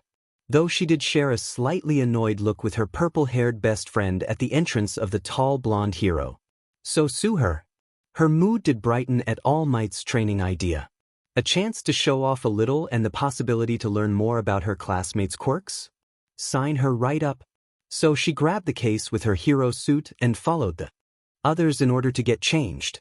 The training field that greeted her this time looked similar to the fake city from the entrance exam. A big field with tall, gray buildings. And right at the front of it, her new teacher, hands stemmed into his hips, smile ever so prominent on his face, cape blowing in the wind for some reason, it wasn't even windy. All in all, looking like he just jumped out of a poster. Izumi may have been a tad bit excited at the prospect of this exercise, so she was the first one out. Which now meant she had to wait for the others. With All Might. Before Izumi could contemplate making up an excuse to go back to the other girls, the hero had already addressed her. "Ah, young Midoriya," his booming voice cut off any chance she had of escape. "What luck to have you here, I've been meaning to talk to you." Izumi swallowed the silent curse and turned her full attention on her teacher. Just because she didn't like him didn't mean she would be rude without any reason. "I saw the footage of your entrance exam and I was really impressed," All Might continued. "I have to tell you, you'd make a fine hero one day." His expression turned serious, but lying is not a habit a hero should have. Izumi needed a moment to process what the man in front of her just said. After trying to jog her memory and still coming up with nothing, she just stared at him, a big question mark over her head. "I remember you," All Might continued after her silence. "You're the girl I saved from the slime." His expression stayed serious and his voice turned slightly accusing when the confused expression on the student stayed the same. "Back then, you told me you didn't have a quirk. And yet, here you are." Now I don't know why you felt the need to lie about your dash. What? Izumi interrupted him, managing to break out of her stupor. She wasn't rude without any reason. But oh goody, there it was. For your information, I did not lie to you. You can go ahead and check my student file, I am quirkless. Quite honestly, what the F dash? You just said you saw the footage, so you saw that I didn't use one. But you were. All Might trailed off, clearly shocked. I was what? Izumi challenged, her tone icy, her glare holding against his look, which was growing more uncomfortable by the second. You were. What was that? You were strong, okay? You acted heroic and managed to take the robots down like it was nothing. Of course I assumed you had a quirk. Quirkless people can't. Quirkless people can't what? She spat, a fire burning in her gut. They can't. Wow, look at you students. You all look amazing in your suits. All Might turned his attention on the students that were currently arriving. He left Izumi fuming, acting like nothing had happened. This BSRD. This FNG BSRD. Before she could go feral, however, a familiar warm hand twisted around hers and her green eyes immediately softened when they met a familiar pair of purple ones adorned by the darkest bags to ever exist. Hitoshi always had this effect on her. She was still incredibly sad, but assaulting her teacher, no matter how big of a deech he was probably not the best idea. Forcing her attention to shift to her friend, she took in how he looked in his costume. She had seen it a couple of times before. Both of their costumes were designed and built with May after all, but she still liked it. It wasn't flashy. Of course it wasn't, he wanted to be an underground hero after all. But he still looked really cool with it. Hitoshi was wearing a black jumpsuit with indigo accents and black boots, both from a special material May had come up with. It absorbed the sound of any movement the user made, majorly enhancing his stealth. His face was half covered by a black mask covering his mouth and nose, which not only served to protect him from gas-based attacks but also had a feature which allowed him to copy voices, playing into his quirk, and his hands were clad in gloves. Those gloves, along with Izumi's scythe, were some of the greatest babies their friend had ever created. Activated by a special flick of fingers, the gloves were able to shoot nanofilament wires out of the fingertips, which basically enabled him to turn opponents into human marionettes, which led to another funny moment in their history of friendship, when wirebound Izumi had danced the Macarena administrated by Hitoshi while May was laughing her butt off. And with a sudden JRK of his wrist, these wires were also able to serve as a taser, stunning enemies without harming them permanently. To Izumi, Hitoshi looked like a mix of a secret agent and a ninja. And currently, he was giving her his worried, "Tell me who I have to kill" look. She just smiled grimly and gave his hand a squeeze. Actually, this exercise was perfect. Time to prove that sucker wrong. Toshi's gaze flickered to her hair shortly, and for a moment, his breath seemed to catch. Then he blushed. She tilted her head questioningly before it came to her. While he had also already seen her in her hero suit, he had yet to see all of it. Just like his costume, she didn't choose anything too flashy, preferring efficiency over special designs. She was a simple green jumpsuit made from a light yet sturdy, also fireproof, thanks May, material that would ensure her movements to be unhindered. Black gloves with brass knuckles adorned her hands. Another little invention of their lovely friend clad her legs and feet, a metal contraption that supported and strengthened her leg muscles, allowing her some enhanced speed and leaping strength. Technically, May also wanted to build in some rockets, but Izumi had waved that offer off very quickly. As much as she loved this girl, May and explosives were always a bad combination. The black utility belt around her waist held all kinds of support gadgets from different kinds of grenades. These were exactly where Izumi learned from about May and stuff that goes boom, to holder where her scythe could be stored comfortably if deactivated. Now, all that Hitoshi had seen. The new part sat on top of her head. It was a little auditory sensor that could pick up any noise to an adjustable radius of 50 meters. It was linked to an earbud which could also be used as a communicator on a secret frequency. An incredibly handy gadget, really. Now if only Izumi knew why May chose that design.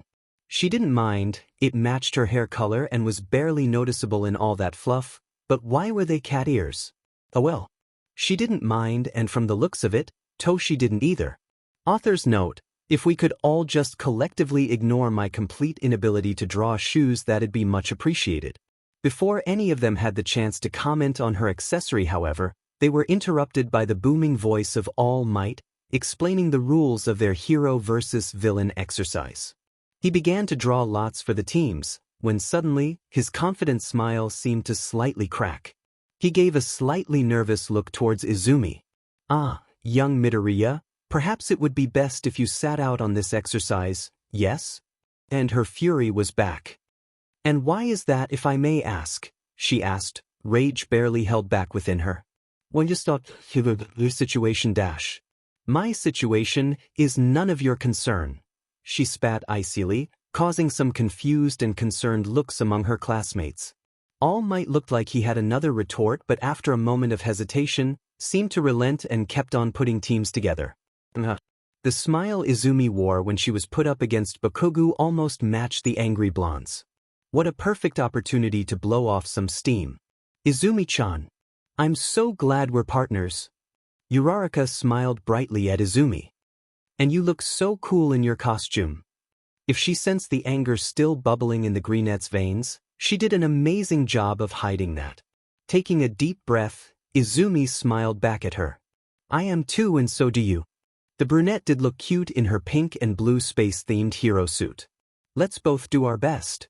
According to All Might's instructions, Izumi and Uraraka, the hero team, would wait outside of the building for 5 minutes while Bakugo and Ida, the villain team, had time to position their bomb. If the hero team could manage to secure, in this case, touch the bomb or put the capture tape on both members of the villain team within a set time limit, they'd win. Now then. The 5 minutes had already started, no time to waste. Izumi put on her game face and turned to her teammate. "Would you tell me about your quirk?" With the villain team, Bakugo's POV. Author's note: I'd like to apologize beforehand. FING hell. The beach was here. The FING useless beach was here. How the f did she even do that? She was FNG quirkless. That DMN hobo of a teacher seemed to be goo-goo for her. She probably SE his D to get a recommendation or something. And All Might was just the same.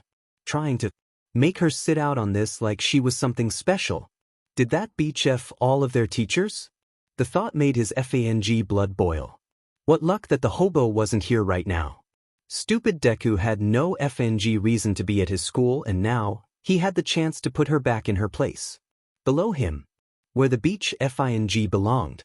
He'd laugh at his luck. If only the FING four-eyed robot that was his partner could finally quit yapping. They'd already set up the bomb, and now all they had to do was pummeling the sheet out of Deku. And that other extra, what's her name? Screw it, he was just gonna go with round face. Good enough. Four Eyes still had not stopped talking, and it was grating on his nerves. He was getting out of there. The sooner he got to beat up the shitty beach, the better. Back to the heroines. Author's note: I don't think I ever swore that much in so few sentences. I feel like I need to take a shower now. The timer pinged, the girls nodded at each other and ran inside. Ida was a smart cookie, both of them knew that. Therefore, he'd choose the place with the least amount of access possible to put the bomb. The last room on the highest floor, the 5th. He'd also likely stay there to guard it, should anything happen. That was not something he'd ideally do. His speed quirk would give him an advantage if he were to hide around them and do a quick attack, but he would never leave the bomb unguarded, and no chains forged could keep Bakugo from attacking them headfirst. Or rather, attack Izumi. Speaking of Bakugo, the girls had just ran up to the 2nd floor when Izumi had to dodge an exploding fist aimed at her head. Izumi twisted out of reach and readied her weapon, still unactivated. Douchebag or not, she wouldn't want to risk endangering a classmate, no matter how hellbent he seemed on killing her. Stupid morals. Bakugo was eyeing her like a predator. Years ago that would have already done it. Back when she didn't know how to defend herself. Back when he was certain she couldn't fight back. But that time was over. Izumi stared right back, carefully observing each little move the boy made. Uraraka was long gone. She hadn't even stopped to look back at Izumi. Just like they agreed. And Bakugo didn't care. Like always, the cruel red eyes were fixed on the quirkless greenette. For a few endless seconds, none of them moved. None of them broke the eye contact either. Then, like something had snapped inside of him, the angry blonde bolted forward again. A right hook aimed at her face, followed by an uppercut with the left, a kick to her stomach. His favorite moves in his years of beating her up. Like he was following a choreography. Choreography? Now there was an idea. Bakugo's POV. Author's note, less swearing, I just can't do it. None of his attacks connected. Stupid Deku kept twisting, flipping and ducking out of the way, always staying barely out of his reach. Bakugo was growing more and more sad, and it showed. On his face. She hadn't even tried to strike back yet. Another right hook, the beach spun away. An exploding left, guess who misses the target? An explosion-quickened leg sweep to her torso. She did a FING split on the ground and somehow managed to turn it into a backflip. Why the F couldn't he hit her? What was Deku? Deku was FING humming. And Bakugo saw what the beach was doing now. She wasn't just avoiding his punches. She was FING dancing. She saw that he saw. And Deku had the FING audacity to grin at him. Back to normal POV. Izumi managed to suppress her laughter, but the grin escaped her anyway. She couldn't help it, that look on Bakugo's face was just priceless. She was so happy this was getting recorded, maybe May could take a screenshot and turn it into a poster. The confusion. The frustration. Yes, her plan was working beautifully. Just a couple of moments before she had gotten word from Uraraka, she was hiding in position, Ida hadn't noticed her yet. And, like Izumi had suspected, he had cleared the room of any material she could use. No matter, in a couple of moments, she'd have everything she needed. Operation Poke the Bear was going even better than she imagined. And Bakugo hadn't even noticed that while dodging, she had led him directly under the room where their partners stood. There were still 2 floors between them, but with how much of a sweat Bakugo was working up here, this should be perfect. Her back hit the wall and she feigned a moment of shock. Bakugo's sadistic grin resurfaced. Got nowhere to run anymore, Deku? Too effing bad. She didn't respond, but finally used her weapon to whack at his arm and redirect the explosion that would have fried her face otherwise. Using the opening she created, she sprinted away from the wall, right to the center of the room and readied herself. Any second now. The room stank of burned caramel as Bakugo kept swinging and exploding at her, missing every single time, yelling profanities at her. Izumi wasn't dancing anymore, too focused to play now. She struck back now, but without really harming him. She kept redirecting his punches, sometimes whacking him over the head with a flat hand if she felt he was moving too slow. The feral look in his eyes had taken a turn for the worse, one she had never seen before. Yes. Now. Mid-flip, Izumi reached into her utility belt and pulled out her secret weapon. A little pink ball that fit perfectly into her fist. She didn't wait for Bakugo to strike this time. She ran towards him, used her weapon like a vaulting pole and jumped. Flying over him, she grinned and threw the ball right at his face. Bakugo didn't have the time to react before the ball hit him. Unlike a normal ball though, it didn't bounce off. It didn't hurt either. But, upon impact, the ball burst open like a bubble. And within the blink of an eye, Bakugo was covered head to toe in neon pink glittering dust. Izumi had thrown FNG glitter bomb at him. She landed gracefully, took in her opponent, then smirked. Suits you. Bakugo's facial expression turned maniacally. You think? He rasped out, his voice void of sanity. Nice grenade you had there. Now it's my turn. With a feral grin, he aimed his right arm towards her. The big green grenade on it emanated as much danger as the boy wielding it. She knew those weren't just for decoration. Both students ignored All Might's voice coming through the speakers, shouting at him to stop. Izumi turned to run, but Bakugo dashed towards her and pulled the ring. But that was the plan. In the last moment, Izumi ducked, swiped her legs and made the blonde lose his footing. In the same movement, she whacked his arm away again, having it point towards the ceiling. Then, all hell broke loose. The explosion hit the ceiling, annihilated the 3rd floor, getting slowed by the 4th and finally broke through parts of the 5th floor. where Uraraka had been waiting, doing her best to not give herself away by laughing at Ida's attempts at acting villainous. She knew the explosion would come. The brunette, however, did not. And while he was free-falling, she used her opportunity to touch broken pieces of rock around her and throwing them towards her target, making herself a path and racing down it. Both Izumi and Bakugo had been knocked back by the force of the explosion. Her fringe was singed and it smelled of smoke.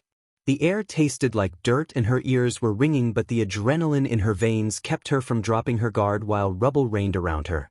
After a moment of silence, the voice of All Might, barely suppressing a stutter, came through the speakers once again. HKOF Hero Team wins.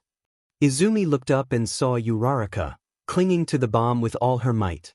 She allowed herself a smirk. They had won. Time skip. Mei was currently laughing her butt off. Her and Izumi were sitting in her sanctuary, aka her workbank in the support department, and rewatching the fight material. Mei had talked Power Loader into taking a look at it to get ideas for support gear. When the angry blonde was hit with her glitter bomb, Izumi almost wasn't sure anymore whether her bestie was wheezing or having a slide. "Ah man," the pink-haired girl finally brought out. "One of these exploded on me once. That fucker is going to sparkle for days." Izumi smiled thoughtfully while her friend skipped back to watch that moment over and over again, before her thoughts returned to her. After her match was over, she hadn't spared a glance at her teacher, and just walked right out. Don't get her wrong, utterly humiliating her lifelong bully had been more satisfying than anything she had ever done, but she still wasn't over what All Might had said. Her bitterness came back with a vengeance. Before she could get lost in it, however, something cold was pressed against her neck. With a small squeak, she flinched away, only to pout at Hitoshi, who had apparently decided to sneak up on her. Snorting briefly, the boy in question only held the can in his hand into her face. "The can of strawberry juice. It's your comfort drink," Hitoshi shrugged when she blinked at him quizzically. "Now then," he sat down, "what happened?" Izumi clenched the drink in her hands for a moment. Then, after taking a long gulp, she started talking. She talked about All Might, about what he said and why she was sad about it. "I mean, what the hell?" she raged. "I worked my butt off to get into this school. I came in FENG first on the entrance exam. But no, I don't have a quirk, so I can't do anything. Arg." She took another long sip from her can, then sighed. "It's just so frustrating. And what bothers me even more, he freaking tried to hide it." She scoffed. "Your situation, my foot? It feels like this is something I should feel ashamed of. And the worst part, it's almost working." Izumi's voice quieted with each word. Tears began to sting in her eyes. "I'm scared. I'm scared the others will react like All Might did. Because that's the situation. What it's always been like in every school." Her first tear hadn't even made it out of her eye when she was engulfed into two warm pairs of arms, holding her steady. She just sunk her head onto Mei's shoulder while Toshi started petting her hair softly. "Aizu, I get it," Toshi muttered. "You know I do. But you made it so much better. Thanks to you, I'm not alone anymore. And you're not alone either. We're here for you, please know that." His grip on her tightened. "And trust me, if anyone dares to make fun of you in any way whatsoever, I will make them wish they never existed. Demon right, and so will I." Mei's voice came from the other side. "And honestly, if they did, they'd have to be the biggest dumbass the world has ever seen. You can handle yourself in a fight better than any student I have ever watched. You're so strong, so great, and the best friend I ever had." And the trio was officially crying into each other's arms now. But it was better. It wasn't the bitter kind of crying Izumi had done a second ago, it was the kind that clears your head, that washes the pain out of you.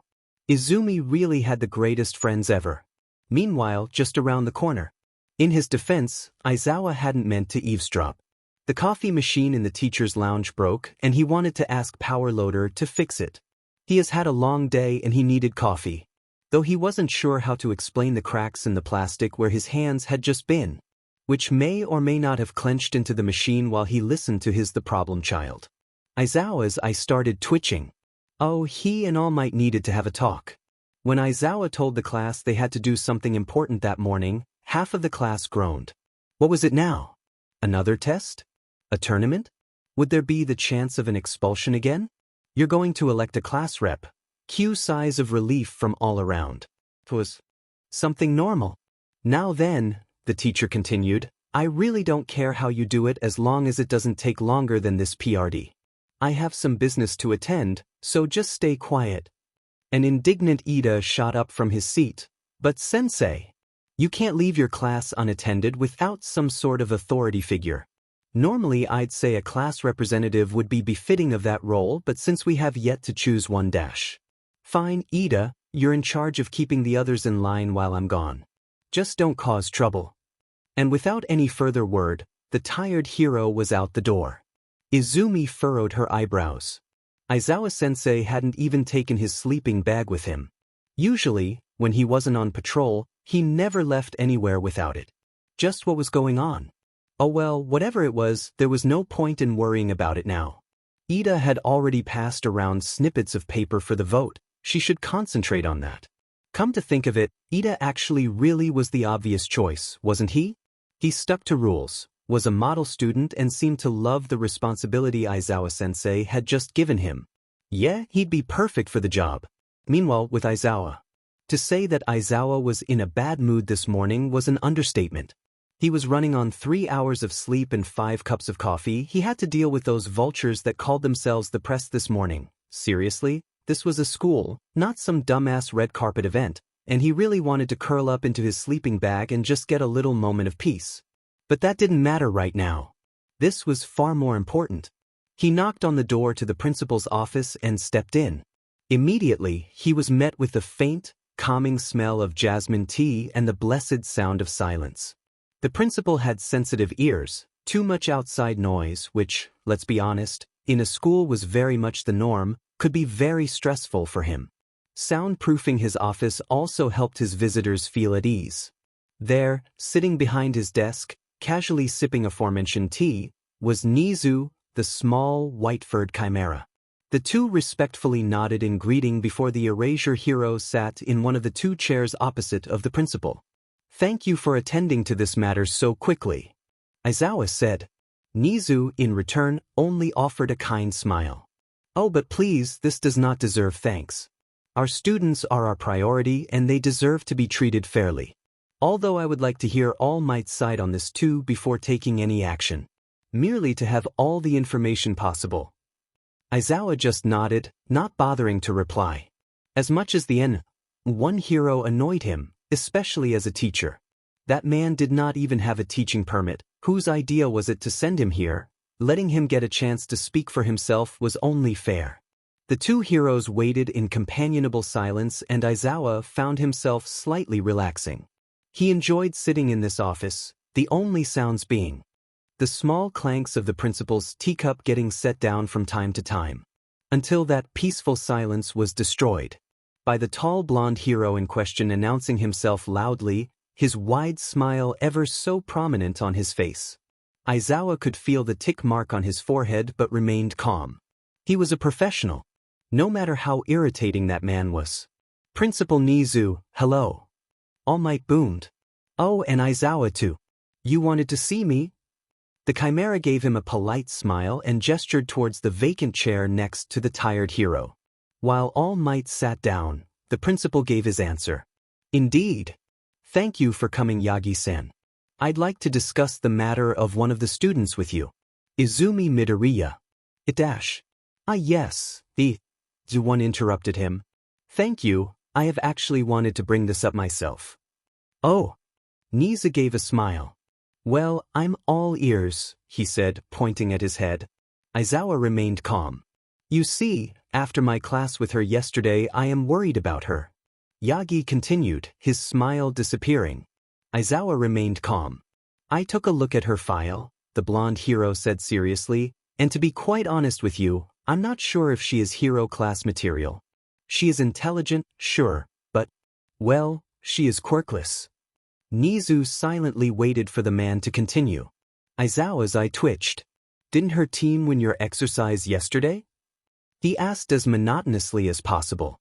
Indeed, All Might replied, but that much luck won't always be on her side. I think it would be safer for her to be transferred to our general education course. Luck. Aizawa's eye twitched again.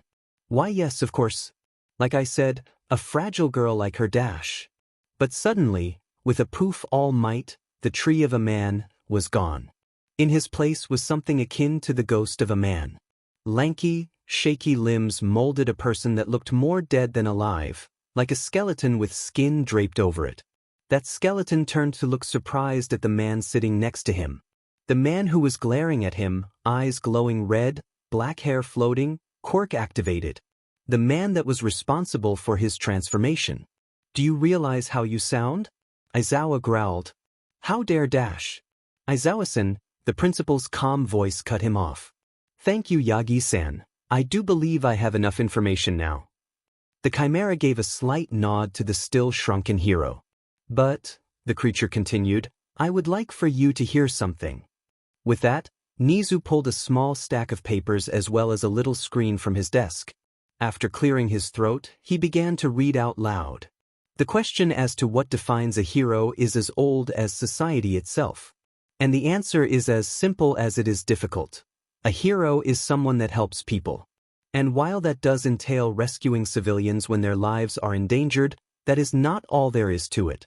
First and foremost, a hero is somebody that gives people hope when they need it.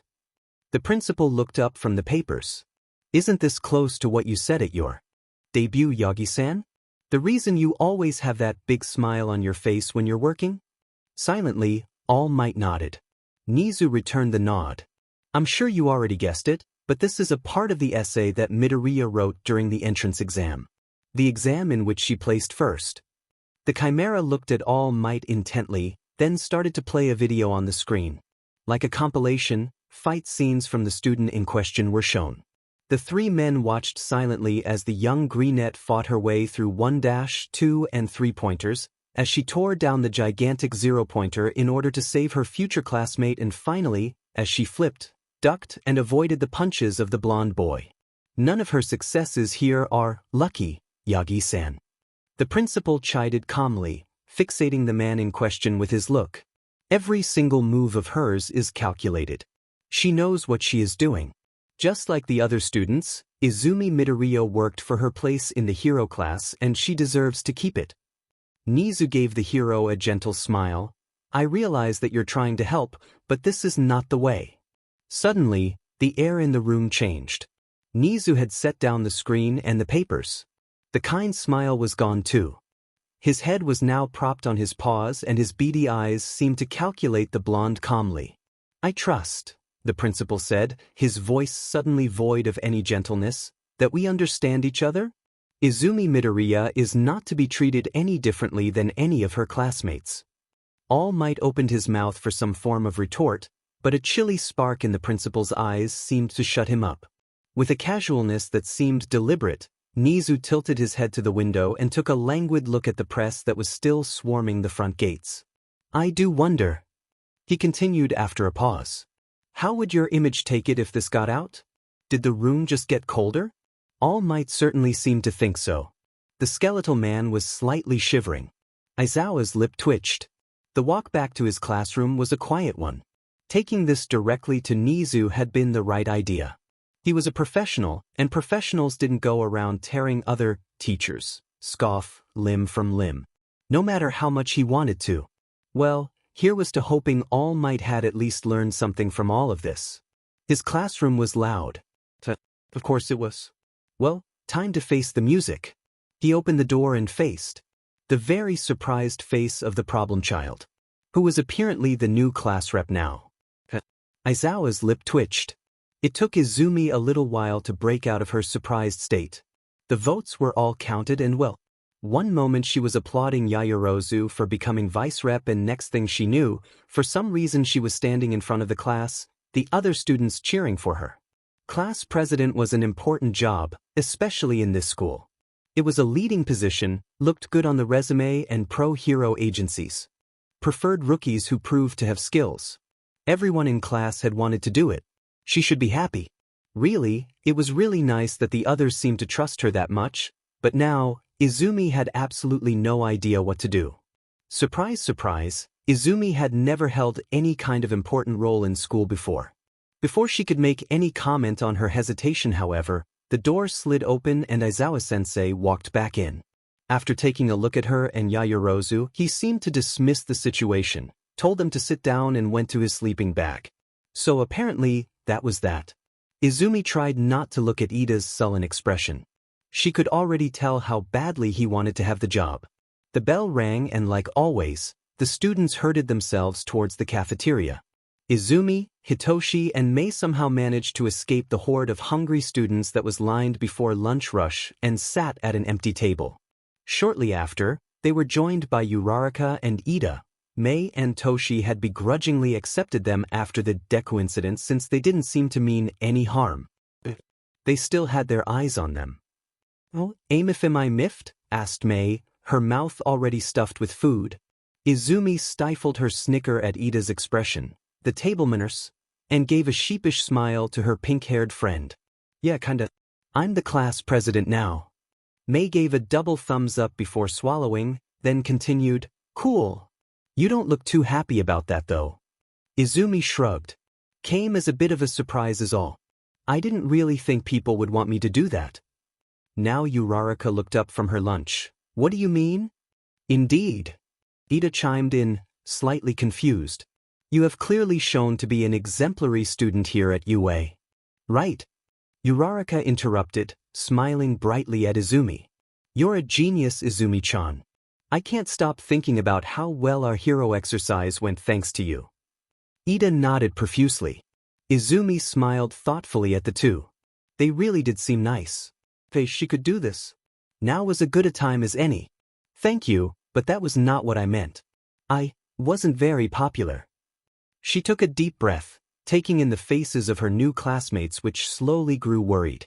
Toshi, who was sitting next to her, had instinctively grabbed her hand and gave it a light squeeze. Mei gave her an encouraging smile. "Like ripping off a band-aid, come on." "Well, they didn't like that I'm Kadash." Weo the blaring sound of the intruder alarm system interrupted her. Of course. Students all around them started to panic. Remaining seated didn't seem to be an option, because some, probably well-meaning students tried to pull them along, saving them from the danger. Izumi tried to hold onto Toshi's hand, but they were separated in the forming mass that for some reason all tried to escape to one exit. The lunchroom had 5 exits for crying out loud. Why was everyone panicking anyway? They had all seen the onslaught of paparazzi at the gate. The most logical explanation was that some of them managed to sneak in. The security would take care of them and that'd be the end of that. And even in the unlikely case that it was some villain, that had to be the dumbest person alive. This place was packed with pro-heroes, including the current number. Only an idiot would try to attack UA in the middle of the day. Sadly, the other students didn't come to that conclusion. And no point in trying to calm them down. She wouldn't be heard in that mix of the alarm and the screaming students. The best thing she could do now was trying not to get squished to death by the others. Izumi fought to find a way out of the mass, squeezing between students. There was no room for her to make some sort of athletic getaway. Maybe if she could find a table or something, she could climb on and start jumping her way out of this. But she couldn't see anything besides panicked faces. One more step forward, a sidestep to avoid a screeching girl. Izumi reflexively twitched and shut her eyes to escape the noise. Why do people do that? Squeezed through 2 students and now she was stuck between those students and a wall. Wait, what? Izumi opened her eyes again. Not a wall. Someone behind her moved a step in her direction and now her face was squished into the chest of the student. The very ripped student.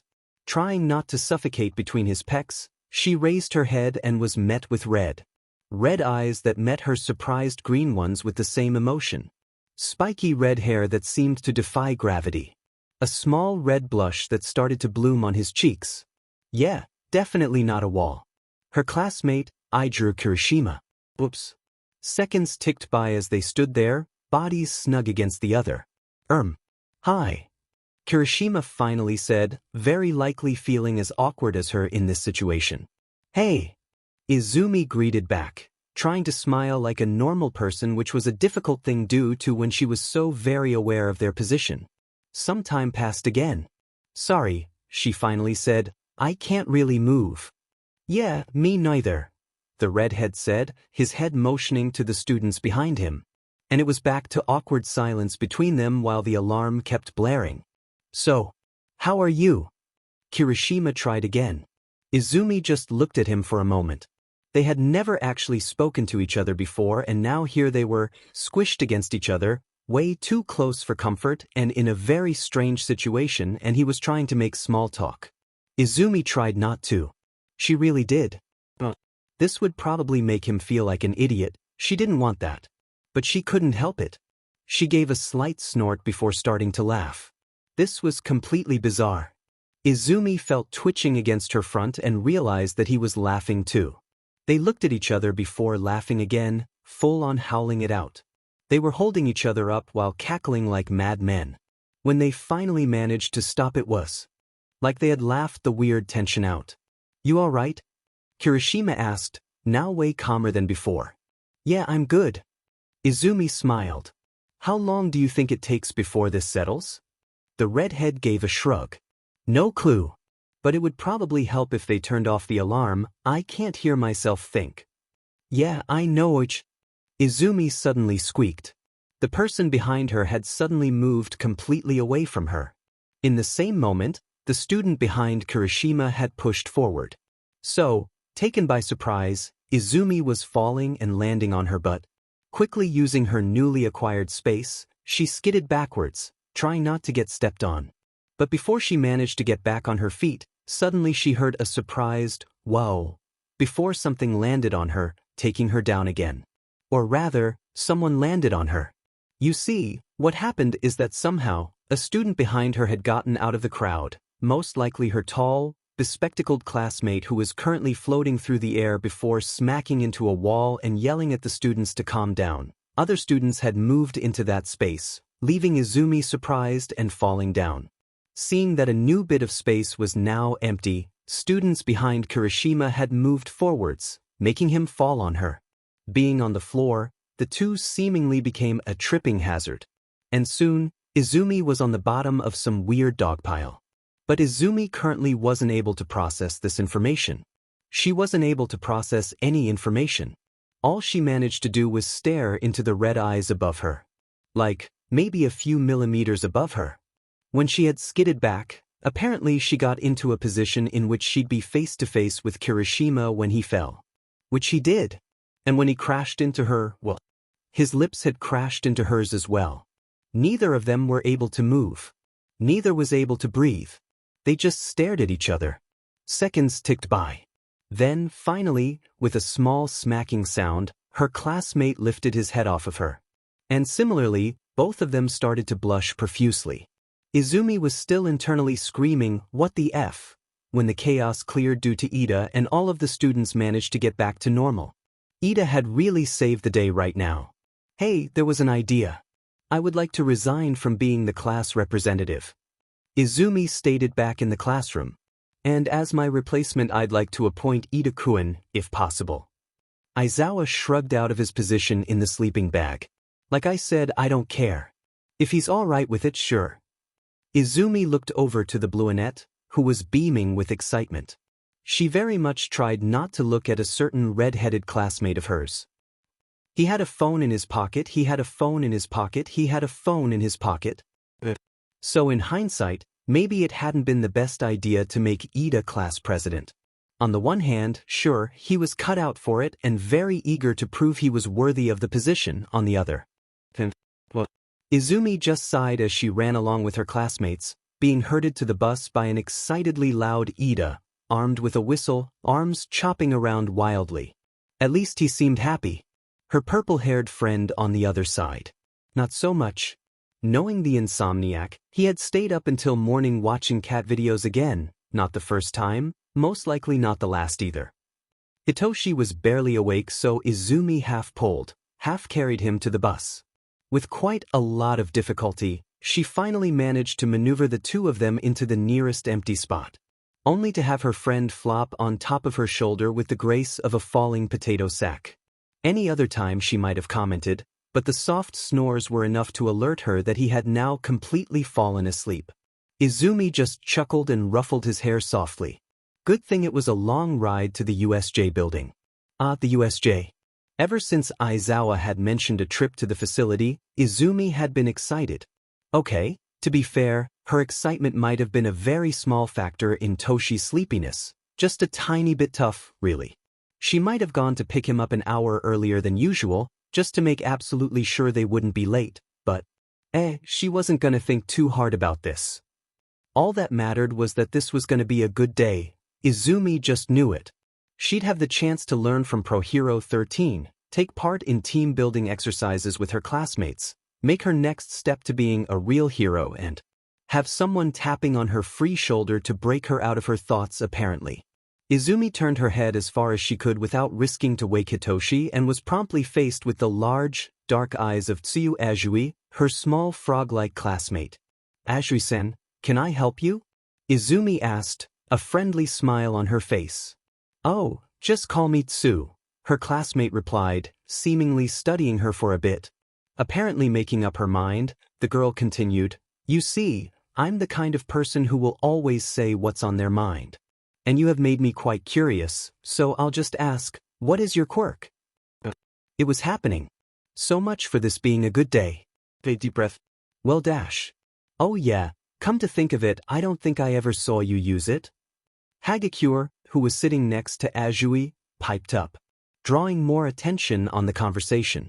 Actually, I just figured it was some sort of strength enhancement. I mean, you saw her test scores. The black-haired boy with the tape dispensers, Hantasiro? Or something. She didn't completely remember all of the names yet, chimed in. Guys, Really? Uraraka interrupted this time. I thought it could be an intelligence quirk or something like that.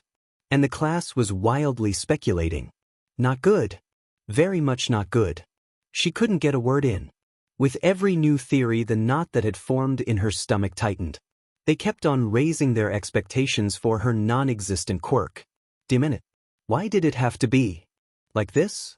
And to top it off, the one person who could actually calm her down right now was asleep on her shoulder. Oh, shut the F up, all of you! Bakugo yelled. Oh no. No, not from him, not like this. She's I'm quirkless. Silence. Izumi clenched her teeth. There was cats out of the bag. She swallowed hard. Didn't dare open her eyes. Didn't want to face the expressions of pity or disgust she was so used to. Quirkless? That was Ida's voice. It sounded shocked. That's so freaking manly. What? Completely dumbfounded, Izumi opened her eyes again and stared at Kirishima, who was looking at her starry-eyed.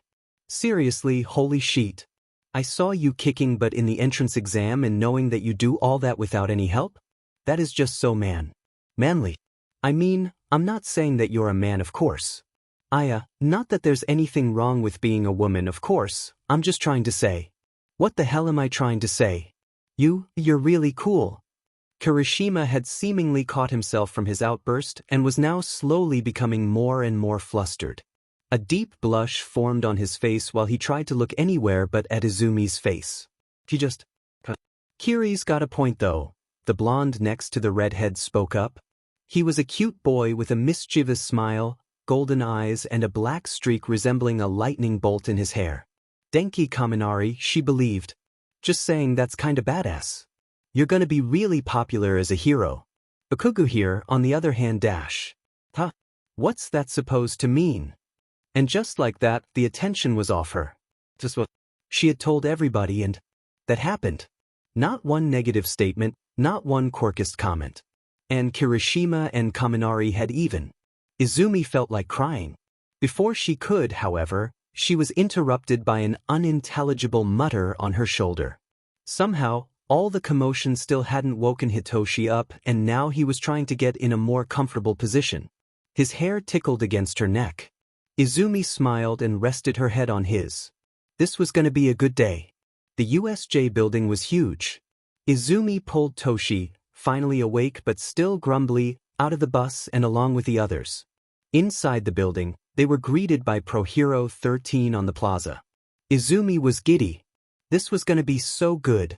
She had already caught glimpses of some of the different zones, and now she was excited to start the exercise. Really, today was completely awesome. There was literally nothing that could possibly ruin this day for her. Other than the wispy portal that opened in front of the class and the army of villains that came running through it. So much for a good day. Cold. The water was so damn cold. And she couldn't hold her breath for much longer. Izumi swam as fast as she could, trying to reach the surface, but the metal in her suit slowed her down. Good to know, if she came out of this alive, she'd have may build her something for underwater fights. Emphasis on the if. Izumi was surrounded by aquatic villains which currently were a lot faster than her. Well then, wasn't this just great? It all just happened so fast. One moment everything was going well, Izumi was standing in the USJ facility with the rest of her class, excitedly listening to 13, and the next moment sheet went sideways. Monumentally. These strange purple portals had opened and an onslaught of villains came storming through. Aizawa had yelled something at them. Whatever it was drowned out by the war cries of the small army that came through the portals. Fighting stances were taken, but suddenly, the floor beneath them had just vanished. Screams and shrieks of her classmates. Toshi's hands slipping from hers. Then just silence. And then the freezing cold. Izumi had shrieked in a moment of surprise. Big mistake. The sound came out quiet, silenced by the water. Only precious air bubbles rose up in front of her. Alright, at least she knew which way was up now. Garbled splashing noises sounded, and suddenly, Izumi wasn't alone anymore. Shadows were in the water, swimming right towards her. Like a scene straight out of a trashy horror movie. The only thing missing was the theme from Jaws. Not the time for sarcastic comments, air. Now. Fighting against the weight of her suit, Izumi tried to make her way to the surface. If she didn't make it soon, she was gonna be in serious trouble. The water would slow her movement in combat and she couldn't get enough momentum to throw grenades. A shark-headed villain was heading straight towards her. He was gaining on her, teeth bared. There was the Jaws theme. Focus. Right, she had to think. And think fast. Okay, she had one thing, but this was a horrible idea. Still, it was an idea and she was out of time. Jaws unlatched, the shark guy torpedoed at her, so Izumi did the only thing she could think of. She grabbed a yellow ball from her belt and in the moment before impact, made him nick it with one of his sharp teeth. The effect was immediate. A yellow, foam-like substance spread out of the ball, right into the villain's mouth. He sputtered and gagged, but no matter what he tried, the rapidly hardening foam remained stuck in his mouth, disabling his teeth. Okay, good news. Without his jaws, he could no longer attack her. Bad news. Izumi hadn't been able to pull back her hand in time. She was caught in the foam as well. Her and the shark man kind of awkwardly stuck together now. Worse news, she still needed to breathe. And now, stuck to the guy who was faster and stronger than her in this terrain, not to mention him being just fine breathing through his gills, this was going to be an issue. An issue which her attacker seemed to become aware of. Yup, this was probably the worst idea she ever had. Memo to herself, disabling her opponent. Good. Getting dragged deeper and deeper underwater by said opponent, her own body. Struggling as best as she could but effectively doing nothing to help her. Bad. Shoot, she was getting lightheaded. Izumi threw one last desperate look towards the surface. A minute, this is not how it was supposed to end. But there was nothing she could do. Her lungs screamed for air and Izumi couldn't hold it any longer. She opened her mouth and her body swallowed water. It hurt. It hurt so bad. Pins and needles pierced her throat and she coughed, only to swallow more water in the process. Her vision was getting blurry. The water pressure drummed in her ears. She was getting woozy. Was there really nothing she could do? Was that it for her? Come on, think of something, anything. She could notice the tentacle-like thing that suddenly wrapped around her waist. Was that really happening, or was she already delirious and hallucinating? Nope, it was real. And it pulled her upwards, Sharkman in tow. Breaching the surface was a feeling that Izumi would probably never forget. Out of the cold, then suddenly hitting something hard. throwing up all that water and then, finally, breathing again. Air had never tasted so sweet. A small hand was on her back, holding her steady.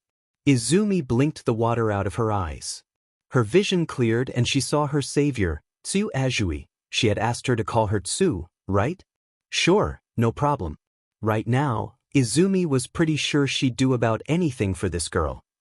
The frog-like girl had her tongue outstretched, slung like a lasso around the shark-headed man who had almost killed her. The villain twisted uselessly in her grip, flopping around like a fish out of water, no pun intended. His maw was still filled with maize foam concoction and Izumi's hand was still awkwardly dangling from it. Man, how the hell was she supposed to get her suit out of? Good lord, she was an idiot. Memo to herself, next time she should just take off the freaking glove.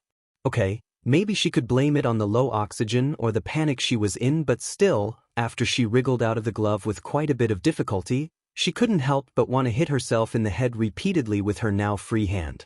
No matter, she still needed to focus. Right, first of all, where was she? One quick look around, she was still in the USJ. And from the looks of it, she had been dropped in the flood zone. Literally. Whoever made those portals better be ready for an butt whooping when she got to them. Tsu had pulled her onto a little boat in the middle of the lake. Solid ground, good. The horde of aquatic villains still swimming around them, not good. Did the boat have a motor? Because there was no way she'd be swimming out of here, not after this disaster just now. And Tsu wasn't the only familiar face on the boat. In the corner to her right, sunken in on himself, dripping with water, sat Kaminari, shaking and twitching. A splash behind her made her twist quickly, drawing her scythe. But as it turned out, it was just Tsu who had chucked Sharkhead back into the water. Hey, had Izumi already thanked her? Tsu, thank you so dash, another splash behind her. Now what? And there was a bulky, sort of eel-looking villain, a moray judging by the teeth, jumping onto the boat, right behind Kaminari, who still wasn't moving besides the shivering and the occasional twitch. Fantastic. I'd advise you not to move if you want your little friend here dash, bonk. The slithery creature didn't have the chance to continue the cliched villain speech. Izumi had officially decided that she has had enough with those guys. So, like any reasonable person really, she whacked them over the head with her scythe at full force and kicked them back overboard. Leaning down, she tried to help her blonde classmate up, but he jerked away from her touch. Don't. Why you'll get dash? Tsu, are there any towels around here? Or something else to dry him off? I think the water is messing with Kaminari's quirk. While Tsuyu went to look for something in the cockpit, Izumi kept her position next to her classmate, standing guard and keeping a lookout for any immediate threats. Sorry, the boy brought out jerkily. And no help. I dash. Easy there. Izumi smiled at him. Everything's going to be alright, okay? We're going to get out of here together. She tried to reassure him, but Kaminari kept his head down, hiding his face. Found one ribbit. Tsu suddenly croaked, rushing back towards the duo, a large white towel in hand. She threw it at the boy who still wasn't reacting. Izumi sighed, picked up the towel, knelt down and began drying the boy herself, while Tsu took over standing guard. Maybe, if they were in a less stressful situation, this would have made Izumi more uncomfortable. She hadn't really spoken to the boy before and now here she was, essentially rubbing him down. But as it was, she didn't have the mind to acknowledge such things. While she smoothed the towel through his hair, the shivering finally subsided and he looked up at her. I'm really sorry. Confused green eyes met golden-colored ones. What do you have to be sorry for? I'm so stupid. I know too much water messes with me, but I saw you fall in so I just... And then I couldn't even. I'm so useless so dash. Oi.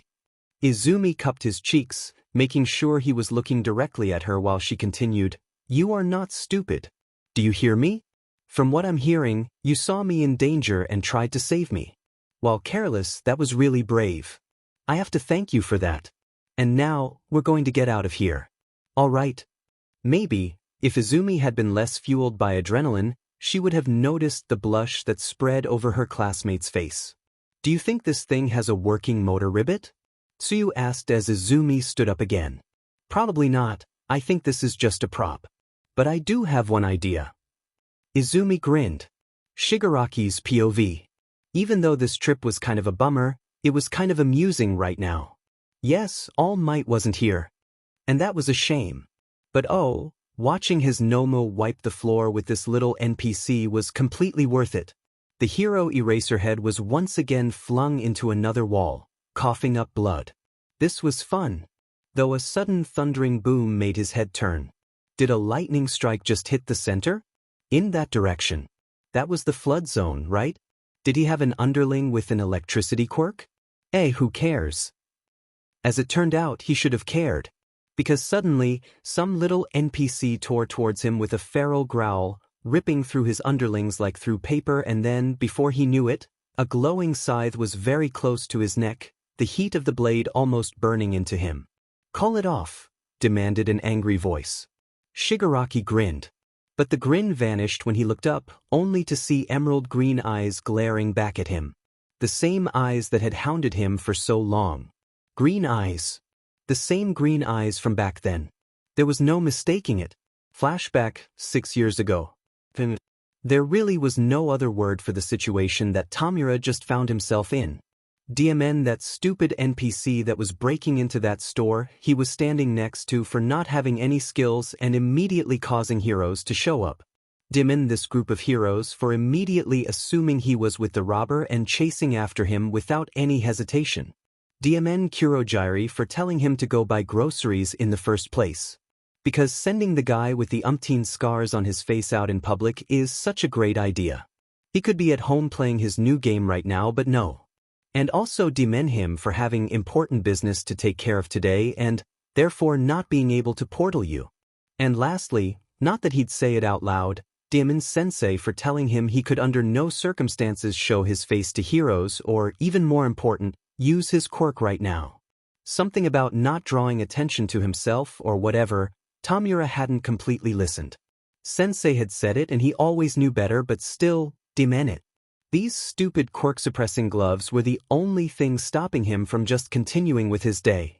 But alas, here he was. Sprinting down the narrow alleyway, trying to shake these guys off in the web of backstreets. Tamura turned another corner. And he knew his way around the back alleys, but at this rate he was gonna lose himself in here before he'd lose them. Unless... The pale teen sighed. He knew one place around here where he could hide. Tamura picked up his pace. If they saw him, he'd be done for. One more corner to turn and there it was. The big, green, slightly moldy-looking dumpster. Trash day had been 2 days ago, so it should be empty, right? At least mostly, hopefully. This was a disgusting plan. But still, it beat the hell out of facing those heroes. So, holding his breath, Tamura opened the lid, tried not to look inside and jumped. Oof! He had landed on something soft. Oh great! The lid had dropped again and the boy couldn't see. A thing in the darkness, but what else was it supposed to be besides a trash bag? Really, just fantastic. He'd go around smelling like dumpster the whole day. The sound of rapid footsteps drew near but then passed. At least something was going his way today. He'd be stuck here for a little while longer, until he could be sure they'd left. Then he could finally make his way out of this and go home. Kurogiri could stick his groceries where the sun didn't shine, he's had enough. Hold on. Trash bags didn't usually groan when you landed on them, right? And they weren't warm either. But could you get off of me? Oh shit. He was not alone. The voice sounded female. And young. Shit, if she started screaming or some shit, the heroes would hear. Stupid gloves. This could have been so freaking easy, but no. Slowly, Tamura moved off of the body he was currently still sitting on. He had to somehow play this cool. Should he take out his phone so they'd have some light in here? No, bad idea. One look at his scarred face and she'd start screaming immediately. Little girls scared easily, right? So now what? Hold on. Why the hell was a little girl in a dumpster in an alley? Tamura finally brought out. Hi.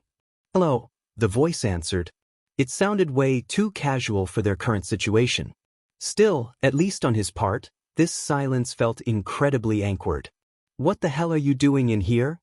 Same thing you do. Yeah, Somehow he doubted that. And what do you think I'm doing here?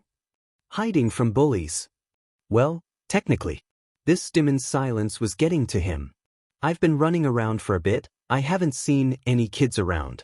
I think you're okay to go. What the hell was he saying? If she went out now, she'd see his bullies, and… No. No. They're still after you, right? I'd give away your hiding spot.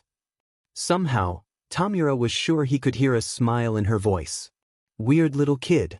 But this wasn't too bad, she didn't seem too annoying, so he could probably hang with her for a while. I'm so freaking bored. How long had he been sitting quietly in this dumpster with this kid? He'd lost track of time long ago. The only thing reminding him that it was passing in the first place were his legs that slowly but surely started to ache from being in the same position too long. He'd lost the feeling in his but long ago. These stupid heroes simply couldn't leave it alone, could they? Why hadn't they called it quits yet? Or at least left the alleys to go look for him somewhere else?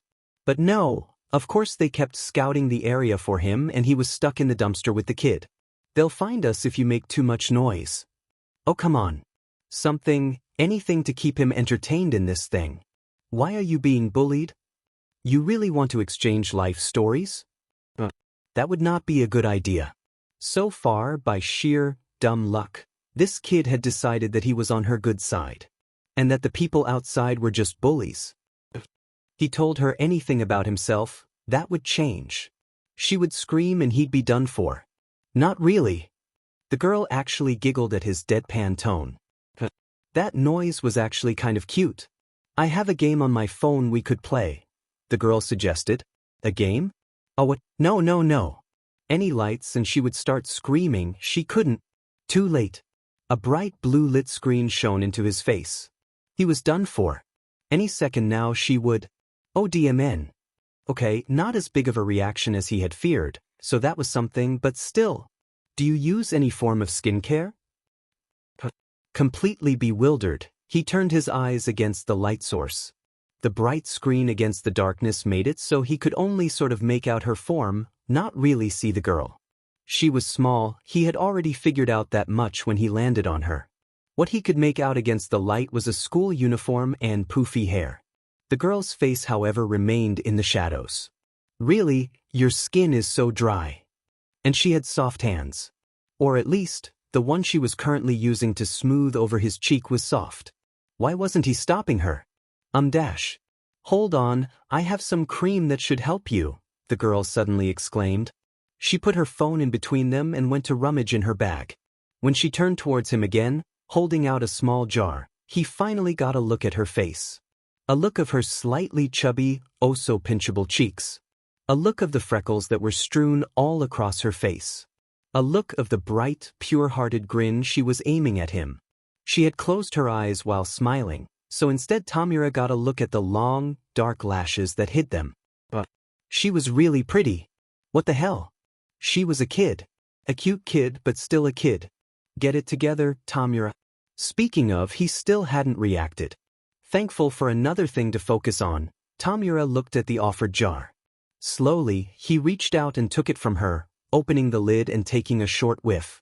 Only to recoil instantly. Lavender. Very, very strong lavender smell. He heard the cute giggle again. Yeah, I know the smell is a bit much. But it does wonders for your skin, I promise. Tamura grumbled, but complied and put some of the cream on his face and the dry part of his neck he would scratch so often. The cute girl was weird, but still, it was in his best interest to keep her happy. Now he smelled like he had rolled in a flower field and a garbage pile. Though he'd admit that his skin actually stopped itching. He muttered out a thanks and was rewarded with another bright smile. Well, here was an odd situation for the books. A villain in training playing Scrabble with an elementary student on her phone while sitting in a dumpster. He actually hadn't heard his pursuers in a while now, but, well, he was kind of having fun. His dumpster buddy was pretty smart, kinda cool, and very cute. He'll admit, though only to himself, he pouted when the screen suddenly became dark. Oh, looks like the battery is dry, the girl commented, also slightly pouty. What did she have to pout about? He was winning. Author's note, no he wasn't. His dumpster buddy sighed. He heard movement, then a small line of light flooded the dumpster from the outside. She had lifted the lid about an inch and looked around. In the natural light, her poofy hair had a green deep color. Like a piece of broccoli. I think we're in the clear now, she commented. Yeah, she was probably right. Why did that make him so weirdly sad? Lifting the lid completely, she-girl climbed out with surprisingly little difficulty for her size. Sighing slightly, Tamura stood up as well and started stretching. Groaning in satisfaction, he started to climb out of the dumpster when suddenly, something cluttered at his feet. Looking down, he saw the jar the girl had given him. Quickly, he went to pick it up and held it out to her. Hey, don't forget your dash. That's okay, keep it, she interrupted, looking back at him and Demon. That was the first good look he got at her eyes. The first good look at these sparkling, emerald green orbs. Such a weird girl. But her eyes. So deep, so honest, so breathtakingly beautiful. We underdogs gotta stick together, right? She smiled. And her eyes glistened with her smile. Flashback and those eyes he could never forget. Why did they have to be turned on him with that expression of fury? This was not happening right now. As if it hadn't been bad enough that Izumi almost died in the flood zone today. No, after she had punched and slashed her way back to the center of the building, what did she see? The center was in utter chaos. Villains rampaging everywhere, running around, destroying everything in their path. Yelling, screaming, explosions, quirks going off everywhere. So much noise. There was 13, desperately trying to get a hold of the situation. Her classmates on the other hand were nowhere to be seen, they were probably dropped in the different zones just like she had been. She hoped Toshi was alright. A few villains had formed a circle to her right. What were they watching over there though? Oh hell no. A dark bird? Was that a bird? It had a beak. But what the hell was that thing? Faced behemoth creature was throwing Aizawa-sensei around like a rag doll. In horror, Izumi watched as her teacher was thrown to the ground, the stones breaking from the impact. Blood was dripping from a wound on his head. Red was all Izumi could see. A red mist formed in front of her eyes as she watched the blood trickle down his face. Her face turned to stone as her eyes set onto the creature. That thing was gonna pay. Her hand tightened around her scythe. Grinding her teeth, she activated it and got ready to sprint towards it. A laugh. Triggered by the noise, her eyes shot over to a big, broken steel podium upon which stood another person, observing the fight. Laughing at it. Come on Nomu, fun as this is, stop playing around. Person yelled. The creature stood up straighter. It listened to him. All right then. With a growl, Izumi tore away from where she stood, her eyes focused on her new target. Any movement in her peripheral vision was cut short with her scythe. She didn't have time to care about them right now. Had the strange guy noticed her yet? If he did, he didn't make an effort to defend himself. Well, it didn't make a difference. She was already behind him. Her scythe was already at his throat. Call it off, she pressed out. It was all she could do not to cut him down right there. He had set this thing, this Nomu, on her teacher. And he had the audacity to FNG laugh. The man turned towards her. Crazy, red eyes glinted at her maliciously behind the strange mask, or was that a real hand? He was obviously cuckoo, so she wouldn't put it past him. He was wearing. On any other day that thing would have given her the creeps. His whole appearance, really. Why was that man covered in hands? But not now. Not through the raging blood-red fog in her mind. Most of this guy's face was covered by that hand. His eyes were the only thing she could see. See them turn from amused to surprised, then something else. But who cared? This guy was just standing there, staring at her like he'd seen a ghost while that thing was still down there with Aizawa-sensei. I said call it off, she screamed at him. No reaction. That guy was frozen in place. The minute he was wasting precious time here. She shot a look at her teacher. He wasn't moving. And this Nomu thing was slowly walking towards him, raising one of his giant arms above his head. With a roaring war cry, Izumi punched the hand-covered man to the side and hurled herself off the podium, right towards that creature. The creature that was standing over her teacher. Who still wasn't moving. He was just laying there. The Nomu had his right fist raised over Aizawa's head. The creature swung it down. But Izumi was faster. The villains that had watched their ultimate weapon knocking the air out of the hero gleefully until now were now openly staring at the sight before them. A loud, furious roar sounded through the facility. Then, a flashing piece of green had jumped into the fight. A sizzling noise was heard through the quiet that had suddenly set in. The disgusting stench of burning flesh accompanied it. Then a soft thud was heard. Then, their Nomu had screeched in pain. And who could blame it? This little green creature, glaring at the Nomu like a demon from hell, had just cut its arm off like it was nothing. No one dared taking a step closer to the scene.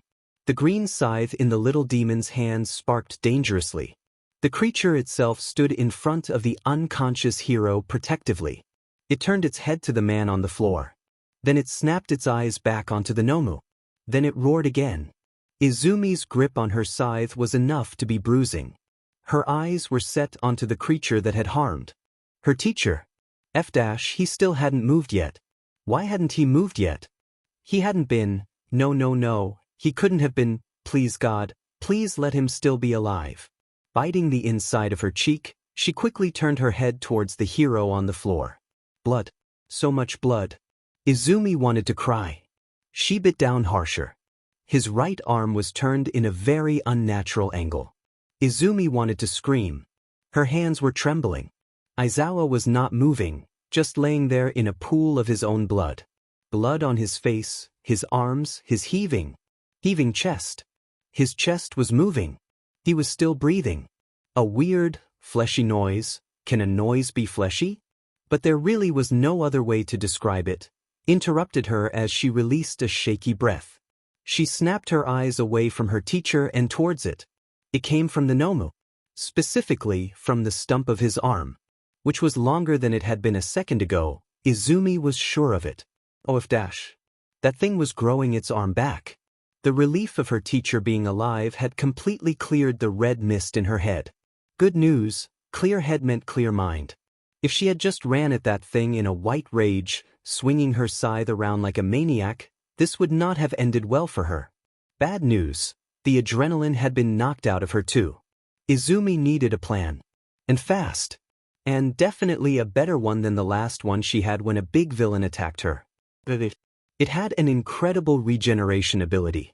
So, slicing away at it, hoping to somehow tire it out would not work. It was incredibly strong. The unconscious man behind her was proof of that. So, charging in was a definite no. Even though it was all big and muscly, it was fast too. Izumi had seen it. She had only managed to catch it off guard. But with her being significantly smaller than it, she was more agile, nimble. And she had caught it off guard before, maybe if Izumi adjusted her grip on the scythe. Then she roared again and ran at the Nomu. The Nomu's regeneration was not complete yet, his right fist had yet to form. With one of his arms uselessly dangling from his body, grossly pulsating, he swung his other fist at the creature that had hurt it. It was so small. So it just had to watch out for the blade, right? That was easy, Where did it go? There was the fist already coming at her. Izumi swallowed. She had one shot, she'd have to make it count. With a push of her finger, the laser blade retracted and she was left with her staff.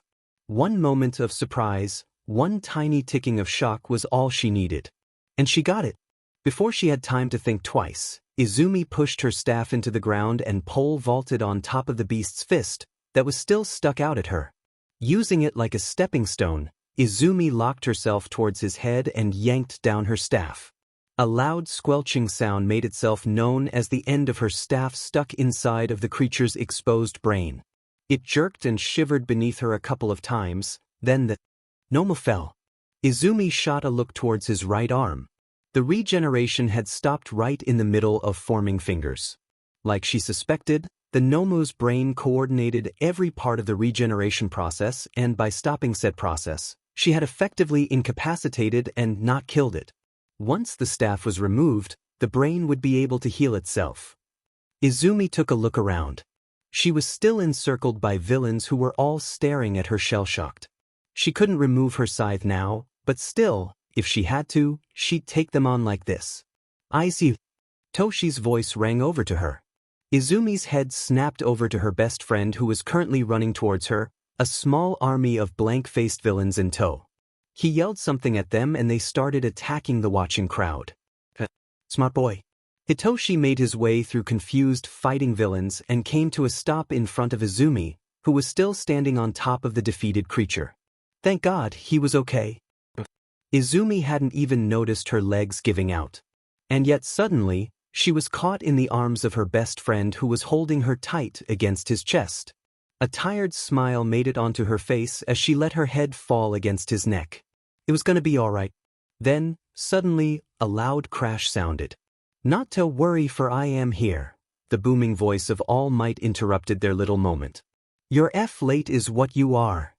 Izumi still had the energy to yell. The last thing she remembered was Hitoshi chuckling as she passed out against him. The ticking of a clock was the only noise that filled the classroom. The air seemed sort of thick. Not a word was spoken between the students that had settled into their seats.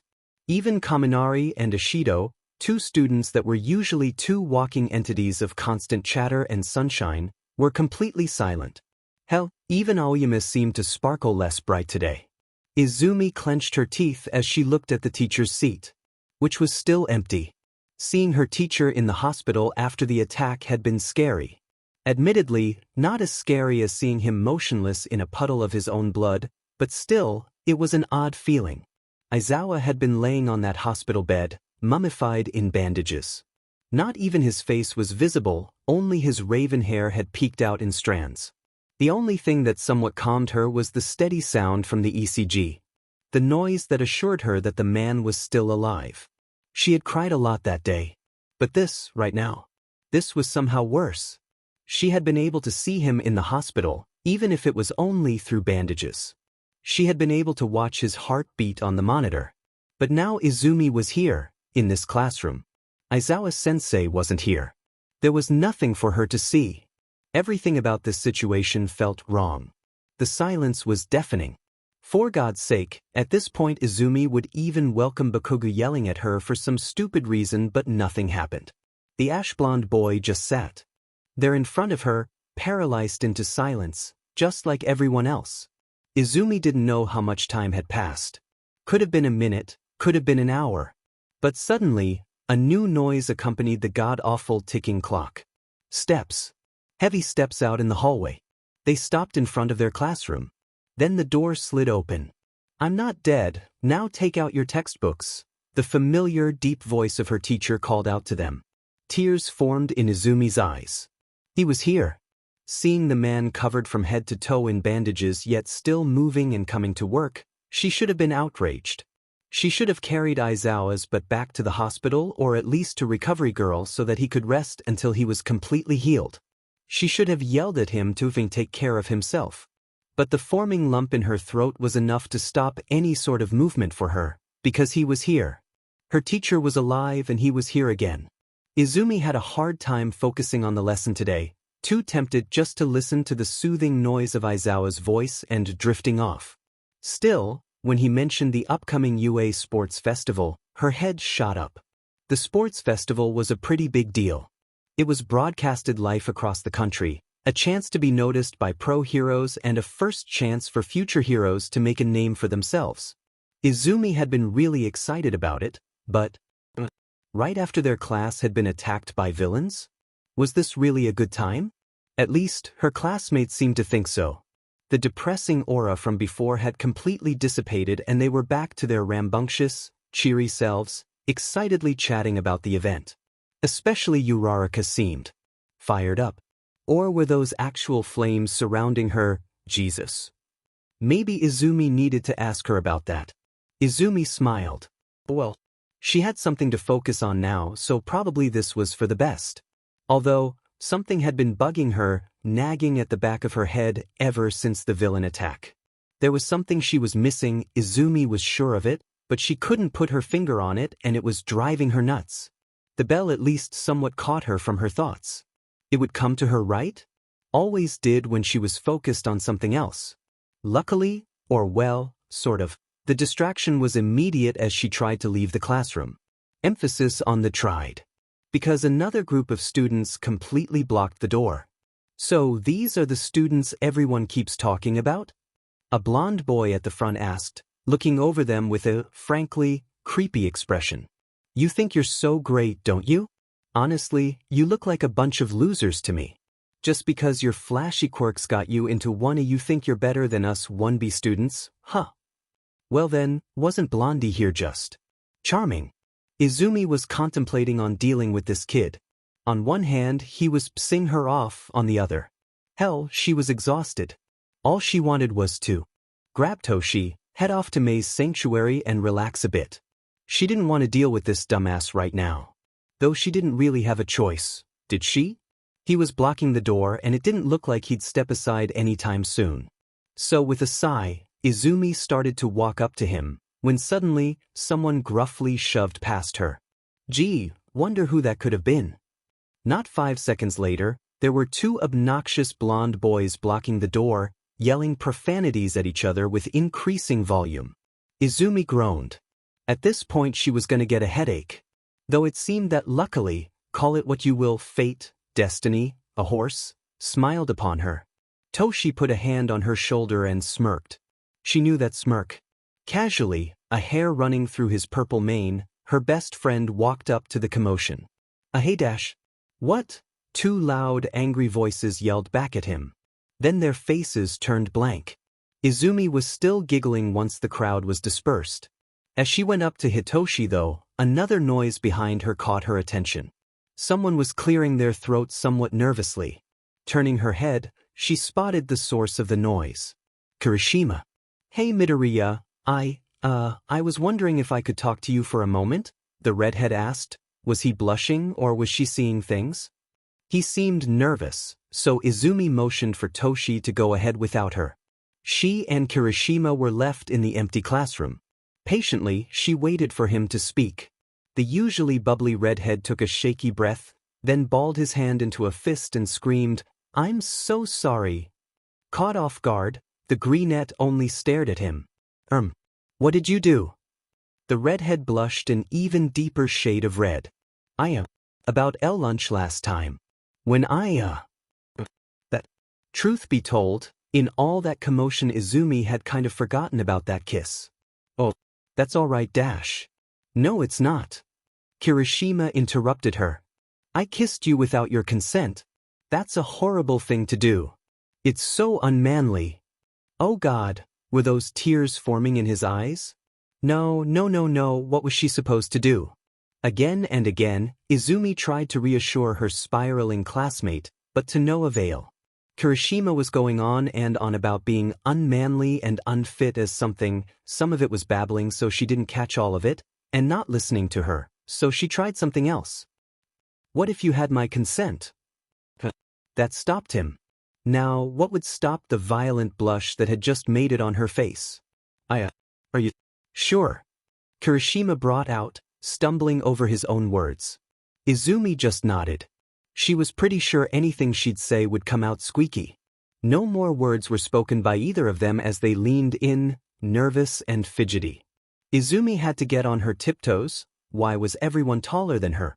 To reach him, then they connected. It felt. His lips were surprisingly soft and warm. After a moment, they pulled apart again. Is that better? Izumi brought out. Moraleslina. Squeaking. A silent and a nod was all her violently flushing classmate gave her in return. Somehow, both students couldn't leave fast enough, so after exchanging a quick goodbye, Izumi found herself barreling down the corridor towards the support department, a heavy blush still on her face. So that had been her first actual kiss. Kirishima? Well, she could have done a lot worse. Kirishima was a really sweet guy.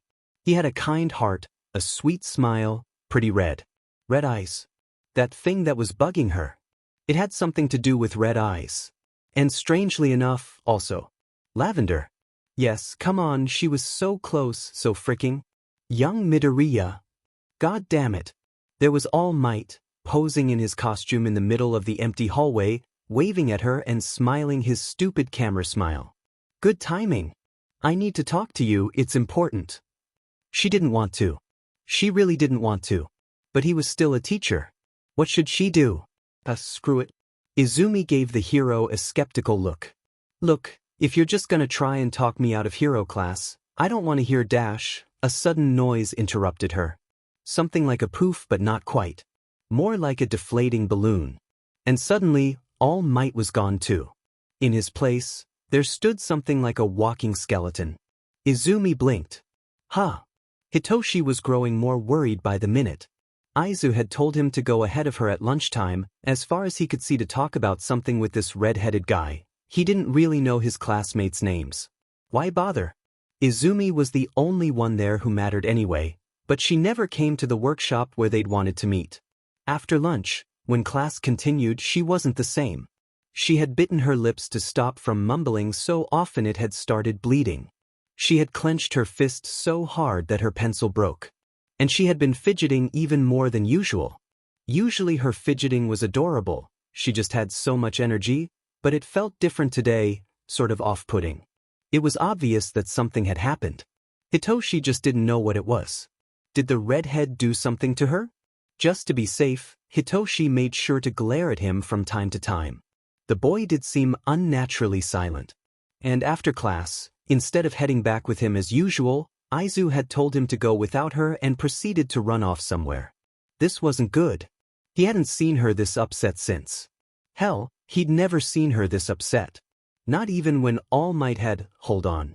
Did that jackass do something to her again? The pink-haired girl next to him shifted from one foot to the other. It's getting really late, what is she doing? Hitoshi just grunted in response. Mei was worried about Aiza too, no point telling her about his suspicions and making her even more nervous. Time seemed to slow down as the pink and purple duo stood at the gate of their school. Yes, Aizu had told them to go ahead, but he was worried, okay? No one was around them. Students had long stopped, trickling out of the entrance and going their merry way home, but the building stayed opened for another few hours. Mei shifted her weight again. Hitoshi was drumming a nervous rhythm with his fingers. That's it, I'm gonna look for her. He started for the building. Hey wait, I'm coming too. No you're not. What if she shows up while we're both in there and we miss her?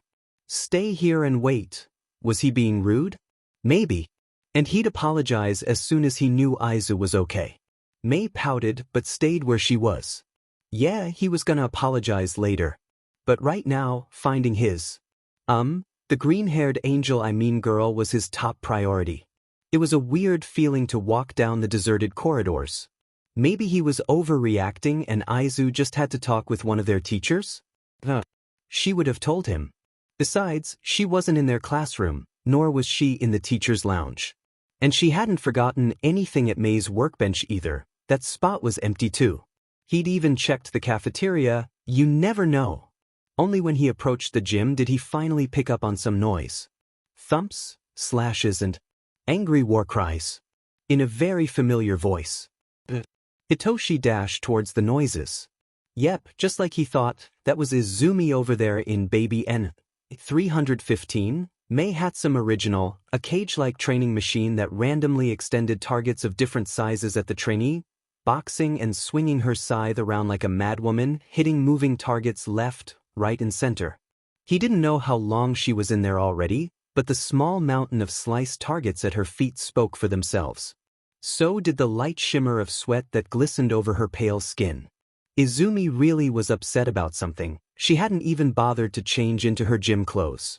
And now the sweat was clinging to her white school shirt, giving the girl in front of him a look that had absolutely no business of being as enticing as it was. Snap out of it.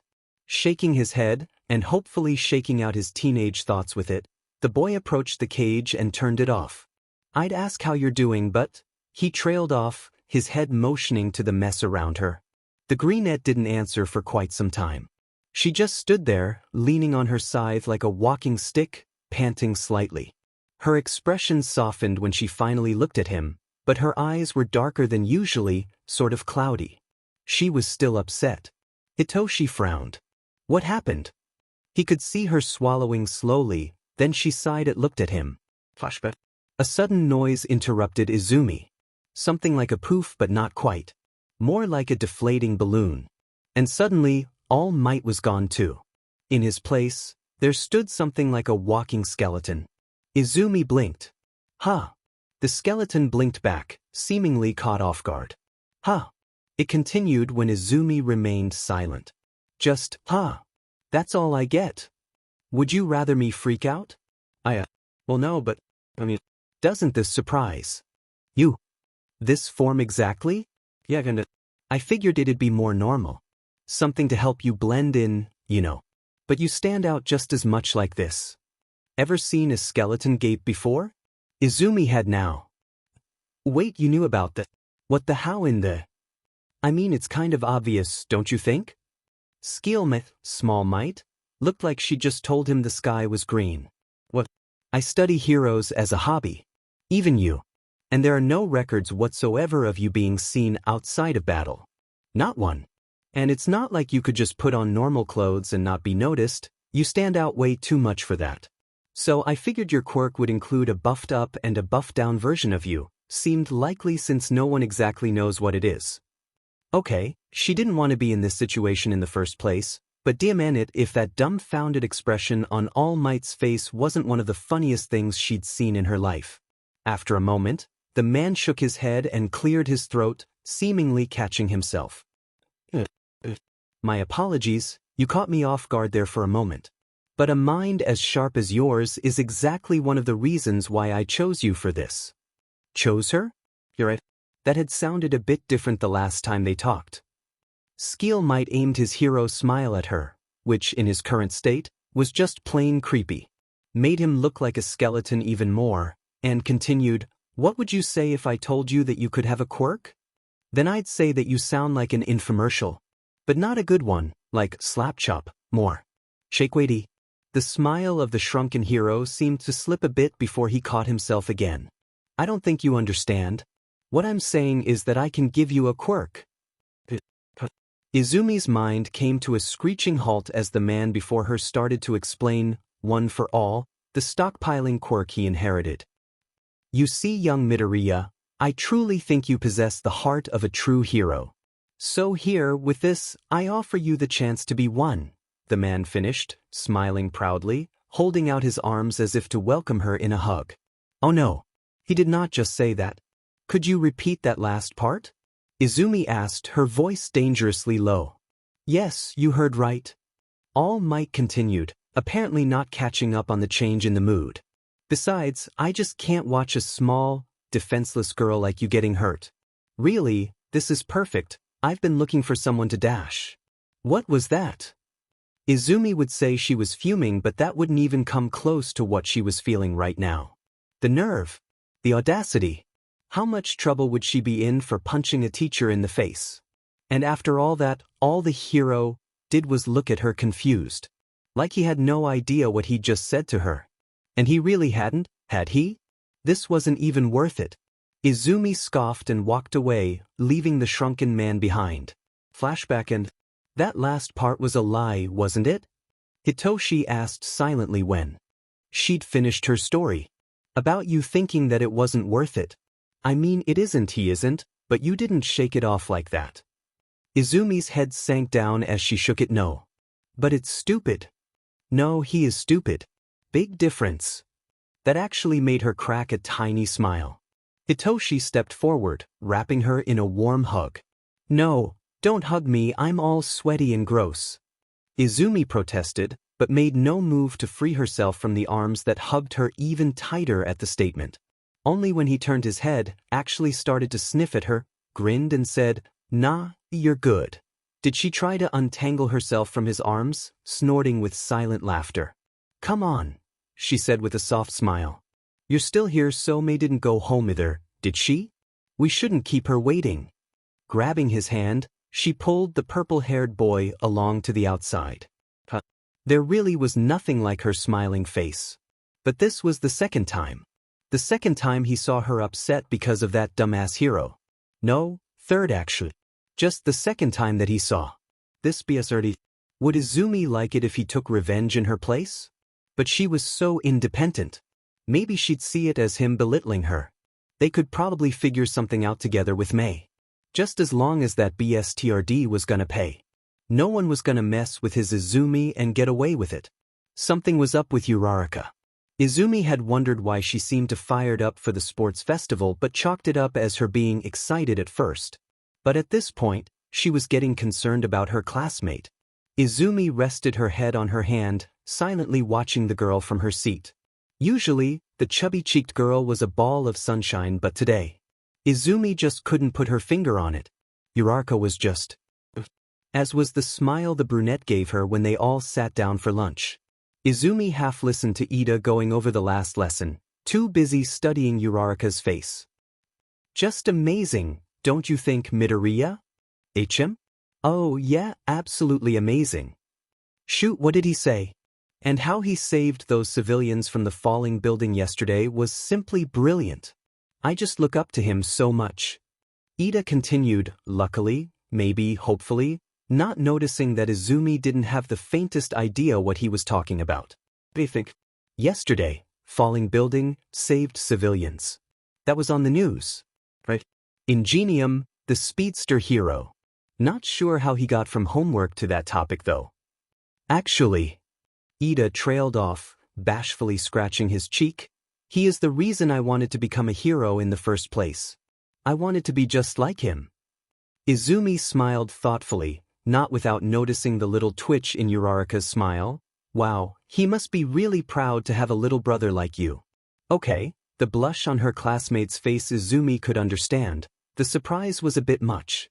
Ida practically gawked at her, his ever-present hand-chopping stuttering to a halt. What? How did you? His brain had apparently come to a standstill too. Sorry. Was that supposed to be a secret? The brunette needed a moment to shake his shock off. Not a secret per se, but I never told any of you about it. How did you know? Wait, seriously? Izumi's sweat dropped. The similarity of your quirks and costumes mostly. Not to mention you look very much alike. The slight tremors of May trying to hold her laughter about the again, baffled-looking Ida were not lost on the brunette, and may have worsened after the soft kick that was sent her way.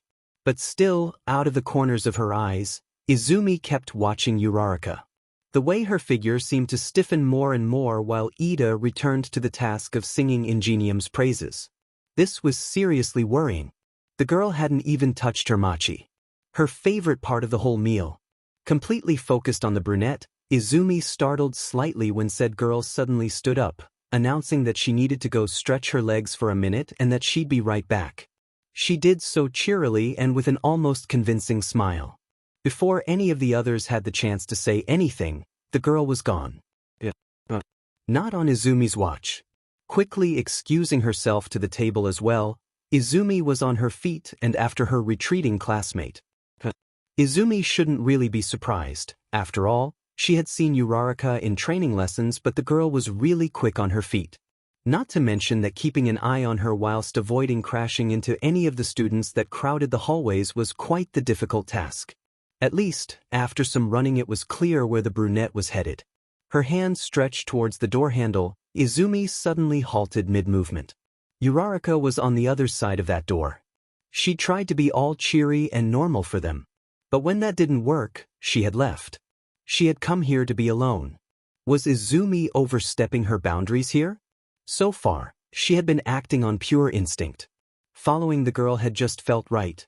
But what if Uraraka truly wanted to be alone? Nobody was gonna be here after all. Technically the roof was off-limits for students. And what if she? A silent sob rang through to Izumi.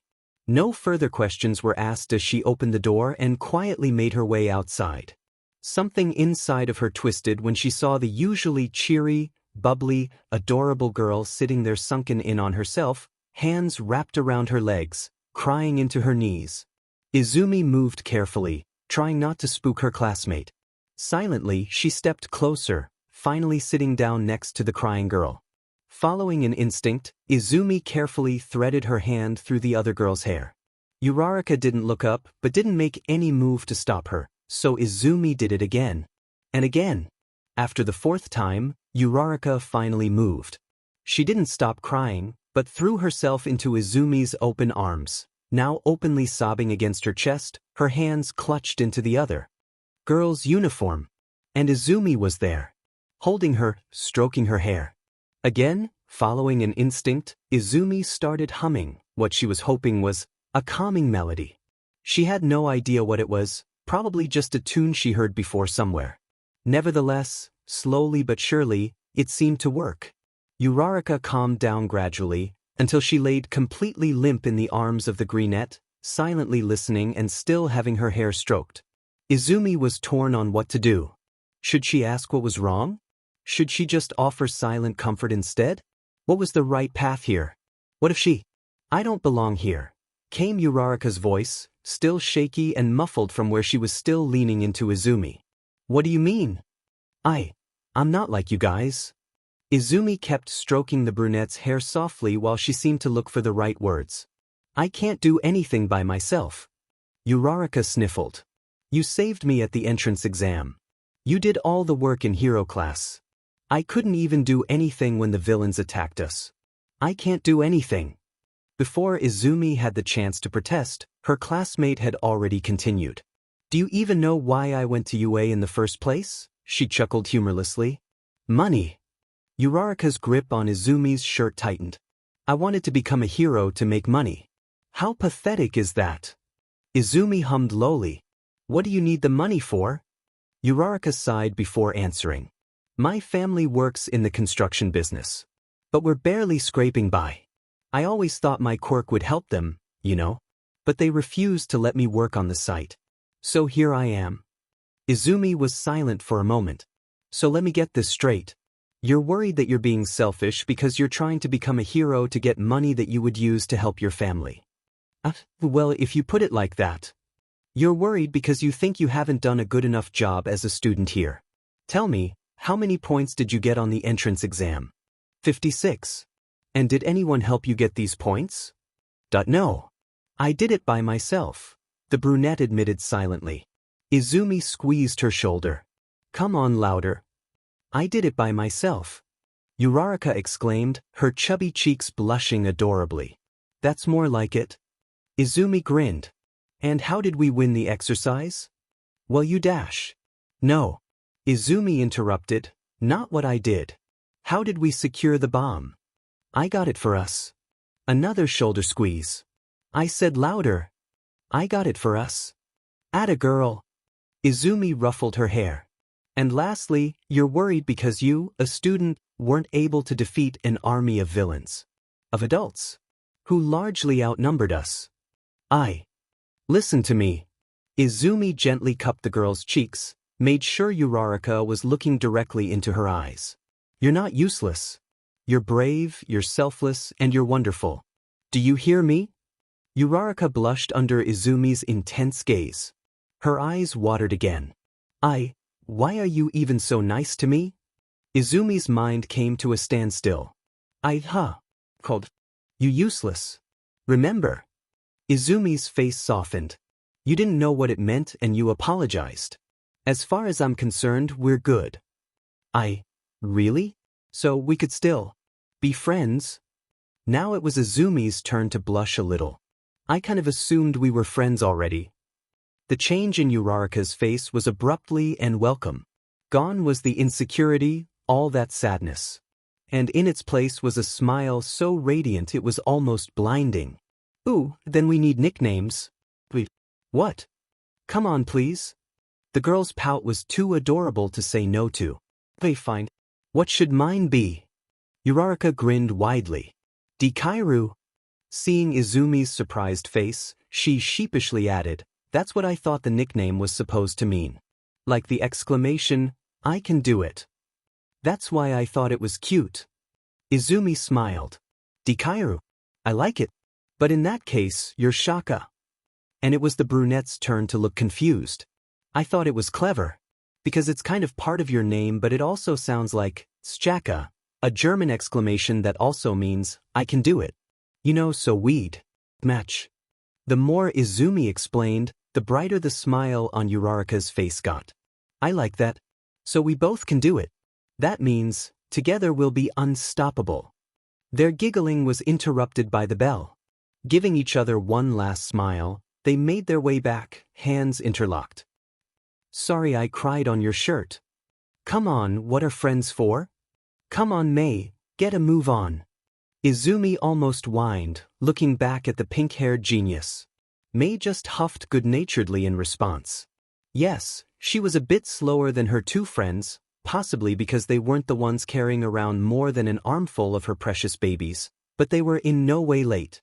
Especially since Izumi, ever the excited energy ball, had been picking them up at the butt crack of dawn, Hitoshi's words, not hers. But really, she couldn't blame the greenette. After all, May was just as excited. Since the beginning of the school year, she had been waiting for the sports festival to arrive and now, finally, they were on their way to the opening. Though it was, perhaps, a slight possibility that her excitement had gotten the better of her. She should probably find a place to stash her babies until she could show them off instead of hauling them around all the time. Wild cheers erupted from all around as the students made their way into the arena. May gave a low whistle. Looks like it's completely booked. She shot a look over to the other two. Izumi was in ramble mode again, talking at 90 miles per hour. The pinkette caught the words, nationwide, and heroes. Hitoshi was doing his signature, I am tired and I really don't care what's going on pose. But oh how cute. He was inching closer and closer to the greenette, who, amazingly bright girl that she was and which she cared about very deeply, was as dense as a brick wall when it came to Hitoshi's obvious crush on her. And yes, there was a slight possibility that May just loved messing with him. The greenie not noticing his squirming made the whole thing even funnier. Man, she really wished she could have seen his initial reaction to the cat ear part on her hero suit. It was the whole reason she made those. She should start paying attention now. Midnight was at the podium greeting everyone. And now, representing the students is Izumi Midoriya from Class 1A. The greenette was broken out of ramble mode. Shooting a smile to her friends, she made her way to the front of the crowd. Quickly sprinting after Izumi, May caught the girl by her shoulder and pressed a kiss to her cheek. For good luck. She grinned, winking. Izumi laughed and continued on, while May made her way back to Hitoshi, not even trying to hide her smug grin at his jealous glare. Finally, Izumi had been waiting for this. Taking a deep breath, she looked over the sea of students that were staring up at her. Students of UA, dear spectators, everybody out there watching us today. I remember a time when people told me that I'd never be a hero, that all of my efforts were in vain, that I'd never accomplish anything. I remember it clearly because it wasn't actually that long ago. But now, as I stand here before you, I say screw that. I say tell every voice out there that makes fun of you for having a passion, for having a dream, to shut up. There is nothing that you, any of you, have to prove to them. But only proof to yourself that you have what it takes to make your dreams come true. Or at least that you'll try. And give it all that you have. This is my pledge to you. I pledge that I will do anything in my power to follow my dream. Loud cheering accompanied Izumi on her way back to her place. After getting a short hug from both of her friends, they focused on Midnight, who was still at the podium, explaining the first round. An obstacle course. Hell yes.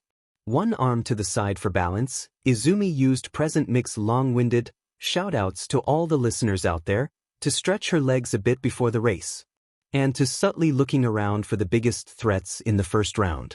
Ida was a given. Races were, for obvious reasons, right up his alley. Bakugo too, obviously. Speed-wise she could easily keep up with him, but she really didn't need explosions added to the likely, crazy obstacles that were already awaiting them. Plus she just knew that he'd been waiting for an opportunity to show, and or beat, her up. The students from the other classes seemed pretty determined too though. She wondered which ones. Midoriya. Her thought process was interrupted by a calm, almost emotionless voice. Turning her head, she was met with heterochromatic eyes. A deep gray and an electric blue. Izumi smiled. Hey, Todoroki, right? I don't think we've really spoken before. Sorry, the boy in question interrupted her. I'm not talking to you to make friends. I just want to say that while I liked your pledge, I am not going to let you in here. I'm not going to go easy on you just because you're If you finish that sentence with quirkless or a girl, we're going to have a problem. Izumi shot back calmly. Todoroki furrowed his brows. I wasn't going to. I was saying that I'm not gonna go easy on you just because you're related to Dash. A certain pink-headed bestie of hers interrupted him by crashing into Izumi's side, only to yank at her arm and pulling her away from the dual-color-haired boy. Come on. May grinned. Present Mike is almost through talking, we saved you a spot at the starting line. Izumi smiled at the genius, then shortly turned back to her classmate. I don't expect any favors from you. But I'm not gonna let you win that easily either. Making her way to the front, May in tow, Izumi put on her serious face. Todoroki. She was gonna have to watch out for him too. Hitoshi, who was waiting for them at the start, was showing his first signs of nervousness again. So, taking a note out of his book, Izumi came up behind him and wrapped her hand around his, instantly calming him down. Izumi, however, being the dense little bean she was, failed to notice the little blush rising in his cheeks. May, however, did not. Neither did she miss the fume coming out of his ears when she once again pecked the greenette's cheek, giving her another good luck charm for the race. Izumi also missed her sticking her tongue out at him. May grinned. This was never gonna stop being funny. Who knew, this time Present Mike actually gave them a countdown. 3. Izumi gripped her scythe tighter, getting ready to sprint. 2. Hey, was she imagining things or did the temperature just drop? 1. OF dash. Go! Izumi jumped. And not a second too soon as it turned out. When Todoroki said he wasn't going to take it easy, he had meant business. The ground at the start line was completely frozen over, leaving most of the students there ankle-deep in the ice, completely stuck. Izumi tossed a look backwards while running after Todoroki and Bakugo, who had saved himself by rocketing forwards with his explosions. Toshi was sitting on a blank-faced student's shoulder and May was flying. Oh yeah, she'd been meaning to test drive the jetpack. Her friends were safe, now she could focus on catching up to the two boys in front of her. Running across the ice really wasn't the problem, but probably rather the heavy clunks of metal that sounded, greeting the 3 students that ran ahead. Izumi had been wondering if she'd see the zero-pointers again at some point. A zero-pointer to her left was completely frozen over in the blink of an eye. Another to her right exploded, parts flying all over the arena and scattering all around. Show-offs. Izumi concentrated on running ahead, gaining on the boys that were still fighting for the lead. That in front of them was probably the second obstacle. A rope across the abyss. A bit cliché but sure. But Izumi lost time balancing across the rope. Unlike Todoroki and Bakugo, who ice surfed or rocketed ahead. Izumi grit her teeth and sped up. She was gonna do this. Why were the two just standing there? Their faces serious, eyes checking the ground, both of the boys were completely still. Not moving at all. Why weren't the... Izumi noticed the sign. They were standing in a minefield. Izumi slowed, her eyes now pointed at the ground as well. Heroes or not, this was still a school. They wouldn't authorize any landmines that would actually kill them. Blow them up? There was an idea. And it just so happened that a part of the zero-pointer Bakugo had destroyed was laying in front of her, practically begging her to use it for her plan. Izumi grinned. A loud explosion behind them made Todoroki and Bakugo turn around instinctively. Just in time to see something green fly over them at breakneck speed, coming closer to the ground, only to hit it with some big metal plate, hitting a landmine and flying off again. Was that Midoriya? F-. Yes, that was Deku. Why did she yell, "We"?